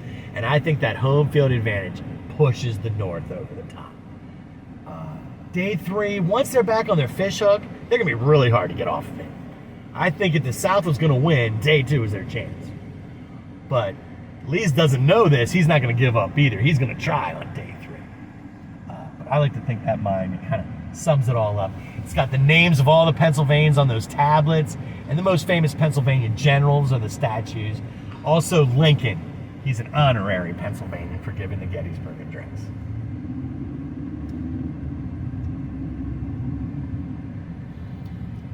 But, yeah, I mean, Sickles' move, I think, almost cost the North the battle. And you could make the argument that if Sickles wouldn't have died when he did, Lee might not have tried Pickett's charge on Day 3. Yeah. But if Sickles' plan was, I'm going to lose 40% of my guys today, so you lose 50% of your guys tomorrow, I would rather just keep my guys alive and win. You know what I mean? I don't want him to be my boss, let's put it that way. Now, we're almost back to Pickett's charge. But before I get into it, there's some Vermont guys right here. They're going to do something pretty important during the charge. So just kind of remember there's some Vermonters down here. And I'll tell you more about them in just a little bit. Looks like they're doing some monument cleaning or repointing. Cool. Now we're getting back near the center. And coming up on the left in 1 second, behind this tree, is the tall, pointy one that I was showing you from the other side. Oh, yeah. Those are the regulars, which means they were already in the Army before the war. So they're in like the 5th U.S. Cavalry, 10th U.S. Infantry, not the 20th New York or 40th Pennsylvania. So that's the regulars. Just past it on the left is the famous copse of trees or clump of trees. That's what everybody was aiming for. Interesting New York monument coming up here on the right. There are no Native Americans in the Battle of Gettysburg. Okay? These guys are from New York City. They were called the Tammany Regiment because Tammany Hall was the political machine that ran New York City. It was very corrupt, famous for taking bribes and stuff. But it was named after Chief Tammany of the Delaware Indians. And their political hall was called the Wigwam. And at the beginning of the war, the politicians bought uniforms and stuff for these soldiers, so that's where they got the nickname the Tammany Regiment or the Braves. But they were just all normal, New Yorkers. When they go to put the monument, the politicians put the Indian and the teepee up there. And some of the soldiers were confused. They're like, hey guys, this is going to confuse people. People are going to think there was Native Americans in the Battle of Gettysburg. And guess what? They were absolutely right, because I had to explain this all the time, So it's the most confusing monument on the battlefield. But one of the nicer ones, it's got tons of bronze in it. I think it was the most expensive monument for a regiment on the battlefield. New York also has a really nice state monument in the cemetery. It's really cool. Big tall pillar with pictures around the base. So here on our left, though, this is where it all ends. This is what they call the angle. So this is where it's all going to end. So we'll pull over here and I'll finish it up from here. So here's the emergency brake. Here. I don't know. I got it. It's this thing. Yep, it's good.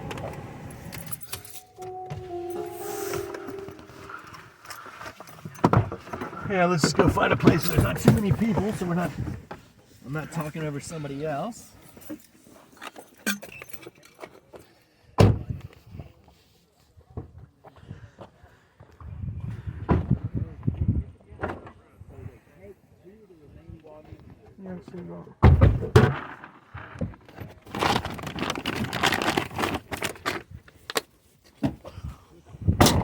You can take a camera? Well, it's gonna. Oh, okay. My camera about Oh, died. okay.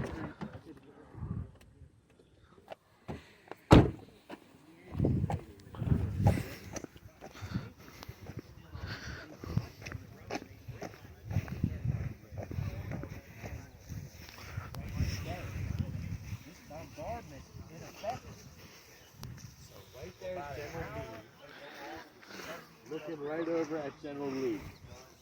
So we come the full circle again, you know? And they call this the angle because the way the stone wall juts out. You know, if you're out here in the angle, you're closer to the south than the guys along the wall up there are, for example. And this is where it all ends. Now, day 2, the North eventually fights their way back to the fish. Over there on Culp's Hill, they stole so many guys from Culp's Hill that the South attacks. Remember, that was the plan. If they took guys from Culp's Hill, they'd attack. But the guys that got left behind over there had time to dig in. And they threw up logs and rocks like this high. When you kneel down behind it, only your head sticks up over the top. And even though it's they're outnumbered, when the South finally does attack Culp's Hill, they're on top of a hill, they got something to hide behind, and it's almost getting dark. And you can defend yourself at night. All you gotta do is shoot down the hill in front of you and hope you hit something. But to try to attack somebody at night, all you can do is shoot at the flashes of their guns. And if they're already hiding behind a wall, that's not gonna work. So the attack kind of fizzles out. And Culp's Hill, it kind of goes up, and then it goes up again. It's got like a lower half and an upper half. The South takes the lower half, but they can knock the North off the upper half. Overnight, a bunch of reinforcements that got sent down to that end just march back to that end because it's only a mile and a half, and they box in the South. So the South can't make any more progress over there in Culp's Hill. As the sun comes up day 3, that fighting starts. It takes hours, but they finally drive them off of Culp's Hill. So there's tons of extra guys over there. There's tons of extra guys down around the Round Top. They send guys to Big Round Top. Guys are behind Big Round Top in case the South tries to go around it. They've got tons of extra guys on Little Round Top. You know, if you can get 1,500 guys off of Little Round Top day 2, you're not going to get 4,500 guys off of Little Round Top day 3. So that end is a fortress. Culp's Hill is a fortress. But where'd all these extra guys come from? He had to steal some of them from right here in the middle to beef up the ends. So Lee decides this is where he's going to attack. He figures there's 7,000 guys. He's going to send 12,500 attackers. Gives him almost a 2-to-1 advantage. But you need a 2-to-1 advantage. You've got to cross that field and still have enough guys left alive when you get here to succeed. But he thinks he can do it. He's confident. He knows his guys are good. They've broken the North and frontal assaults at other places. This is not unprecedented. He's going to try. But the one thing that could be a problem are the North's cannons. And remember, the North was in groups of 6. So there's actually 6 here. There's 6 over there. There's some more down by that white barn. There's more on the other side of the trees over there. There's like 30 guns in this area. And if they all start in with that canister stuff that I showed you, 30 cannons with double canister, that could get real ugly. Yeah. So he decides he's going to drive off some of the North's guns. And he's going to use his own guns. So he lines up 150 cannon from the seminary building the whole way down to that Louisiana lady I showed you with the flaming cannonball. At 1 o'clock, Louisiana fires that first shot. Bang! And 149 more cannons hear it, and they all start chiming in, and they're all focusing on this general vicinity, the clump of trees, and the angle. 80 to 90 northern guns start returning the fire. And now there's 230, 240 cannons going on. And this goes on for 2 hours straight. You can hear it 40 miles away in Harrisburg. That's how loud it is. There's so many explosions that your ear can't even tell one from another. They just mix together to one big rumbling roar, like a freight train is running you over. And there's tons and tons of smoke. You know, a rifle makes a puff like this, a cannon makes a puff like this. Well, it's really hot, humid, a lot like today, and there's no breeze. So the smoke has nowhere to go. It just clings to the ground until the whole valley fills up. And pretty soon you can't even see southern cannons. All you can see is flashes in the clouds like lightning, and they can see flashes in the clouds over here when the North fires back at them. And you can't even tell what you're shooting at after a while. Well, the North's kind of lucky. They're a pretty narrow target, being right on the crest of this ridge here. If you shoot low, the shell will probably bury itself in the ridge. If you shoot high, it goes right over them, and there's not a whole lot on the back of the ridge to hit. So some of the overshots are being wasted. Also, the infantry guy can lay low behind that stone wall. And when you're laying down behind a wall, you're only about a 6-foot wide target from a mile away. You know, if the cannonball explodes outside the wall, hopefully the pieces will come raining down and bounce off the wall. If it explodes above you, most of the fragments keep going with the momentum of the shell right over you. Unless it lands all but on your head and then detonates, then you're in big trouble. So the infantry guys, now they're scared, don't get me wrong, they're as scary as all can be, but they're not losing as many guys as you might imagine. Now the cannon guys, a little different. They've got to stand up and man their cannons. They're taking a beat. And these cannons here were commanded by a guy named Alonzo Cushing, who he was from, I think, Wisconsin, but he lived a lot in New York, and he went to West Point. He got the Medal of Honor 151 years later. He finally got the Medal of Honor, and he well deserved it, because he's commanding these 6 cannons that basically half the Confederate Army's aiming at them. And he gets hit in the shoulder with a shell fragment. He's bleeding really bad. They should get him to the hospital. He won't leave. Another shell fragment comes in, rips open his abdomen, and they said he had to hold himself together to keep his insides from splitting. He's leaning on a sergeant. He's too weak to yell out orders. He's telling the sergeant the orders, and the sergeant's yelling out the orders for him. Get a little ahead of myself, but at the end of the bombardment, they push the last 2 guns right up to the wall, and they load one of them with triple canister. He was supposedly saying fire when a bullet went in his open mouth and blew out the back of his head. They said they fired that last shot of canister, and it made a path through the Confederates that had just gotten to that wall, and it's all smoky. It made a path through the smoke and human beings, and a line of light shone in that path that they made. They said you could hear bones breaking as the volley went off. So just nasty, but he fought with his guns to the very last. Now, you got your cannons. This is called the limber. It's got 6 horses. It hooks up to the tail of the cannon, makes a 4-wheel vehicle, and that's how you pull your cannon. Across the street, those are called caissons. That's a 4-wheel vehicle pulled by 6 horses. It's got 3 ammo boxes and an extra wheel. Well, you hit the ammo box, it makes a heck of an explosion. You hit one over there, all 3 might go off in a chain reaction.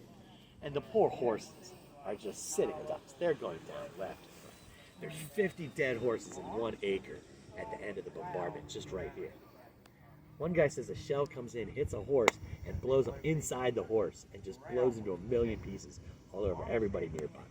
So just nasty. But these guys continue to fire back nonetheless. Now, during all this, the northern commander in this area, General Hancock, that I told you about from the Minnesota story, these are his men. He gets up on his horse with his headquarters flag, and he slowly rides back and forth behind his guys. Cannonballs are exploding all around him. One of his men runs up and says, "General, you shouldn't expose yourself like this." He says, "There's a time when a corps commander's life does not matter." And he just keeps riding. So he's more worried about inspiring his men than his own survival. Pretty amazing. Well, the bombardment just keeps going. Well over an hour or more into this 2-hour bombardment. And up on Cemetery Hill, there's a general who's the chief of artillery.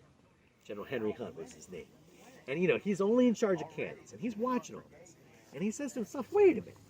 They're not firing all those cannons at this one general vicinity for no reason.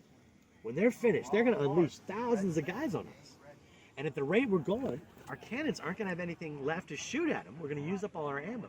We better stop saving some ammo for the infantry. We can't even tell if we're hitting the southern cannons or not because of all that smoke.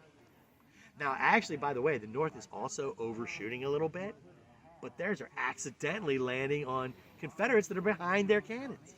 So they don't know it, but they're accidentally making some good shots, not even knowing it. But anyways, Henry Hunt, he says, we better stop shooting and save some ammo. So he starts up there and gradually starts going down the ridge to every gun. Stop shooting, save some ammo. I know the attack's coming. You know, stop shooting, save some ammo. Well, as he's doing it, General Meade sends a messenger telling him to do the exact same thing. So Meade got the same idea as he did. They both were thinking along the same lines. And what they're thinking is, it's a trap. Because if you're the Southern guys, you're supposed to drive off the Norse cannons. Well, gradually, it seems like less and less and less of them are shooting back at you. It must be working. You know? Finally, by the time all the northern guns have been silenced, By this point, the South has used up most of their ammo anyways. They keep firing for a little while, but now it's been almost 2 hours, and as the Southern guns finally start running out of ammo, the smoke finally starts to break up a little bit. And 12,500 guys come pouring out of those woods, a half a mile to either side of Lee's statue. It just looks like an ocean of guys coming at you. One guy says you can see the sun glinting off their rifles like the white caps on the sea. And those people that make these statements today, like, anybody can see that's not going to work. Well, 7,000 guys hiding behind this wall, not one of them wrote that in their diary that I know of. You know, it looks like 12,000 guys are coming at me, and it is one scary sight. They're thinking, how are we going to stop it? Well, once the South gets out of the woods, the cannons that are still in one piece wake back up with those long-range exploding shells that I was talking about. But because of the roll, you know, they're not always a target. And they're making some hits, and it's making holes in their line, but they just close up and keep coming. It just seems like an unstoppable force. And it's not until they cross the last bump, within just maybe 100 yards of that road, that you can really totally see it. Now at that point, the cannons that are still in one piece wake back up with the canister. By the time they get to the road, double canister. And the North, they're not at full strength. Of those 30 guns they had, there's only about 8 left. But they had about 10 extra ones down that way that they shipped.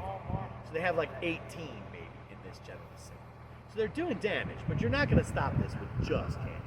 There's also cannons up that way and down there that can hit into the sides of it too. But you're not going to stop this with just cannons.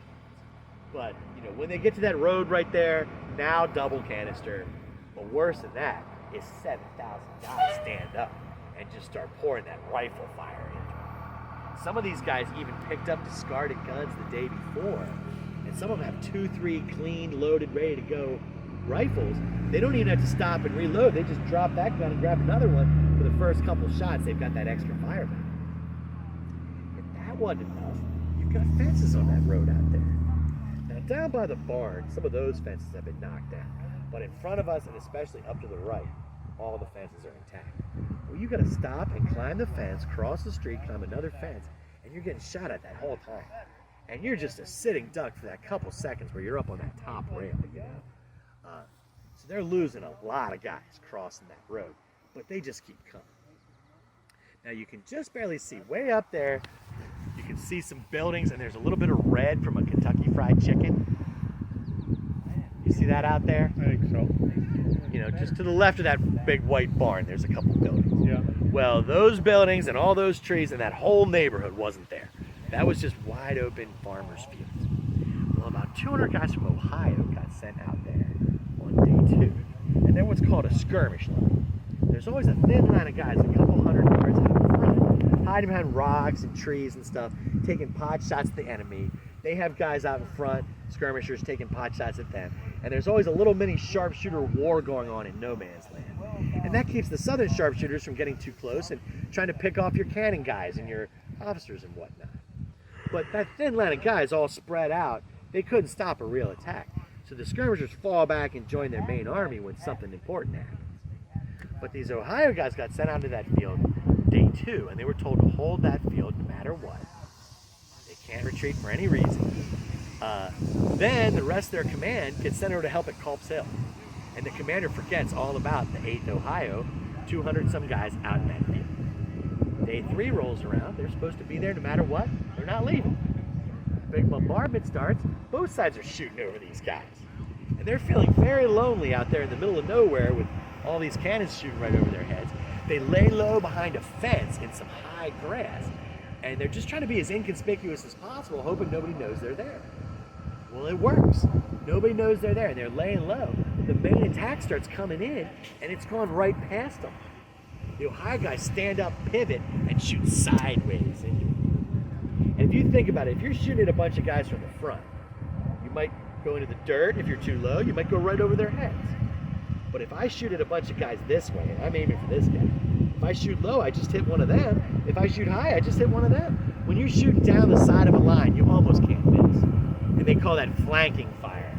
And it just starts ripping up the side of the attack. There's about 200 New Yorkers that are just past that little white barn there that see what's going on, and they pivot out and link up with Ohio. now there's 400 guys shooting sideways. So if you're near that white barn, you're getting that crossfire where you're getting shot from two directions. And that just starts tearing up the left end of the charge. General Hancock, who's been riding around on his horse with his headquarters flag, sees that, and he says, that's a good idea. He quick rides down to those Vermont guys I showed you, tells them to do the same thing. Got 600 Vermonters pivot out like this, they're shooting sideways to the other side. So the South is walking into a rectangle with bullets coming from 3 of the 4 sides of the rectangle. And especially that crossfire starts whittling the survivors down towards the middle. Well, they get to that wall and they start stacking up right at that wall, on the outer wall of the hang. There's northern guys on this side of the wall, southern guys on the other side of the wall. They're fighting as close together as we are. It's point blank. One northern guy says he pulls his trigger and it's so close to the southern guy's chest, the muzzle flash sets the guy's uniform on fire as he's going down. So everything's happening at point blank range. General Hancock's down by Vermont. Bullet hits his saddle. It tries to nail from his saddle into his lower abdomen, almost his groin area, and he's bleeding really bad. They get him down off his horse. General, we gotta get you to a hospital. He says, no, I will not leave this field until the issue is decided. He's gonna sit down there bleeding until either his men win or he's dead. He doesn't care, he's not leaving. So, amazing guy. Well, coming up behind the guys at the wall, the South has one more wave of the attack. And it's commanded by a general named Lewis Armistead. And Armistead was best friends with Hancock. And he sees that the men have gotten to that wall, but they haven't been able to break through. And if they're going to win, they got to make a hole in the Northern Army, and if anything, widen that hole after they create it. So to keep his men moving, Armistead takes off his hat, puts it on the end of his sword, holds it up real high, and he yells, "Follow me, boys! Give them the cold steel!" And him and his guys broke through, and they got right among these cannons. And right as they were overrunning Cushing's gun, that's when he fired that last shot before he's killed. But they get right here where we are, and at this point, it's hand-to-hand. The cannon guys are fighting with the rammers, their cannons. Guys are clubbing with muskets, anything goes. There's some Pennsylvanians on the other side of the caissons over there. They come rushing in. Now, they ended up at the wall. So they put their marker up at the wall. But really, that dude did most of his clubbing right here. And that kept the South from making a bigger hole.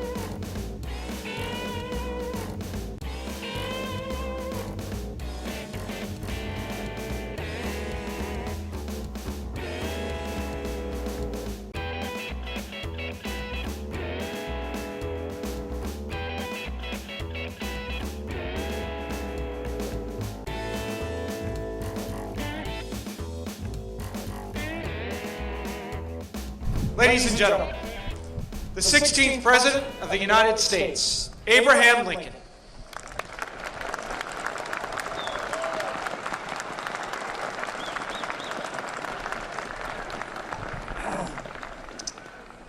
Fourscore and 7 years ago, our fathers brought forth on this continent a new nation, conceived in liberty, and dedicated to the proposition that all men are created equal.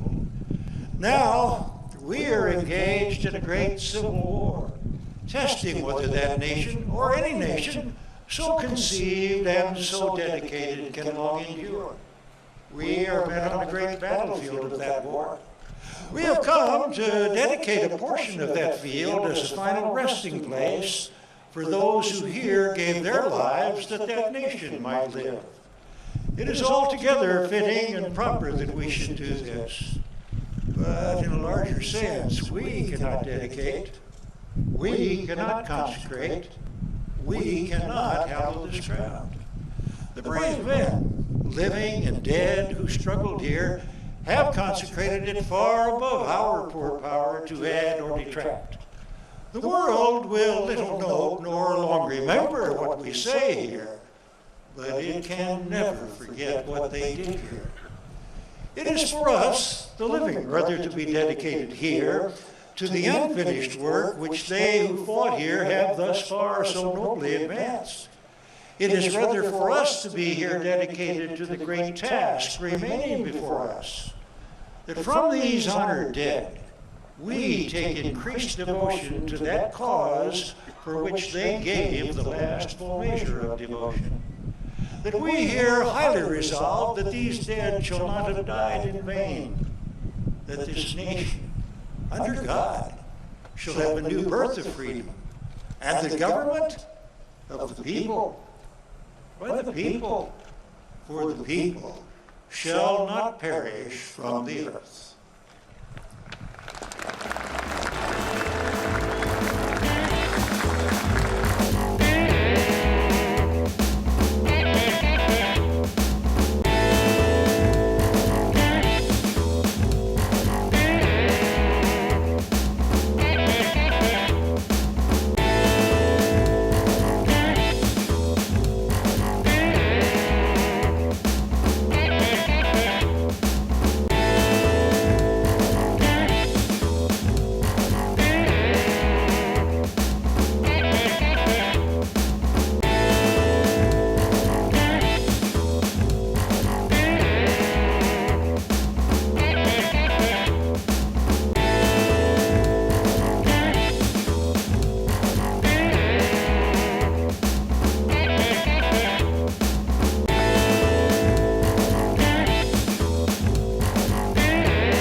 It's neat to be able to see the site of the Gettysburg Address where it was. It's neat to be able to see the site of where the Gettysburg Address was. Kevin.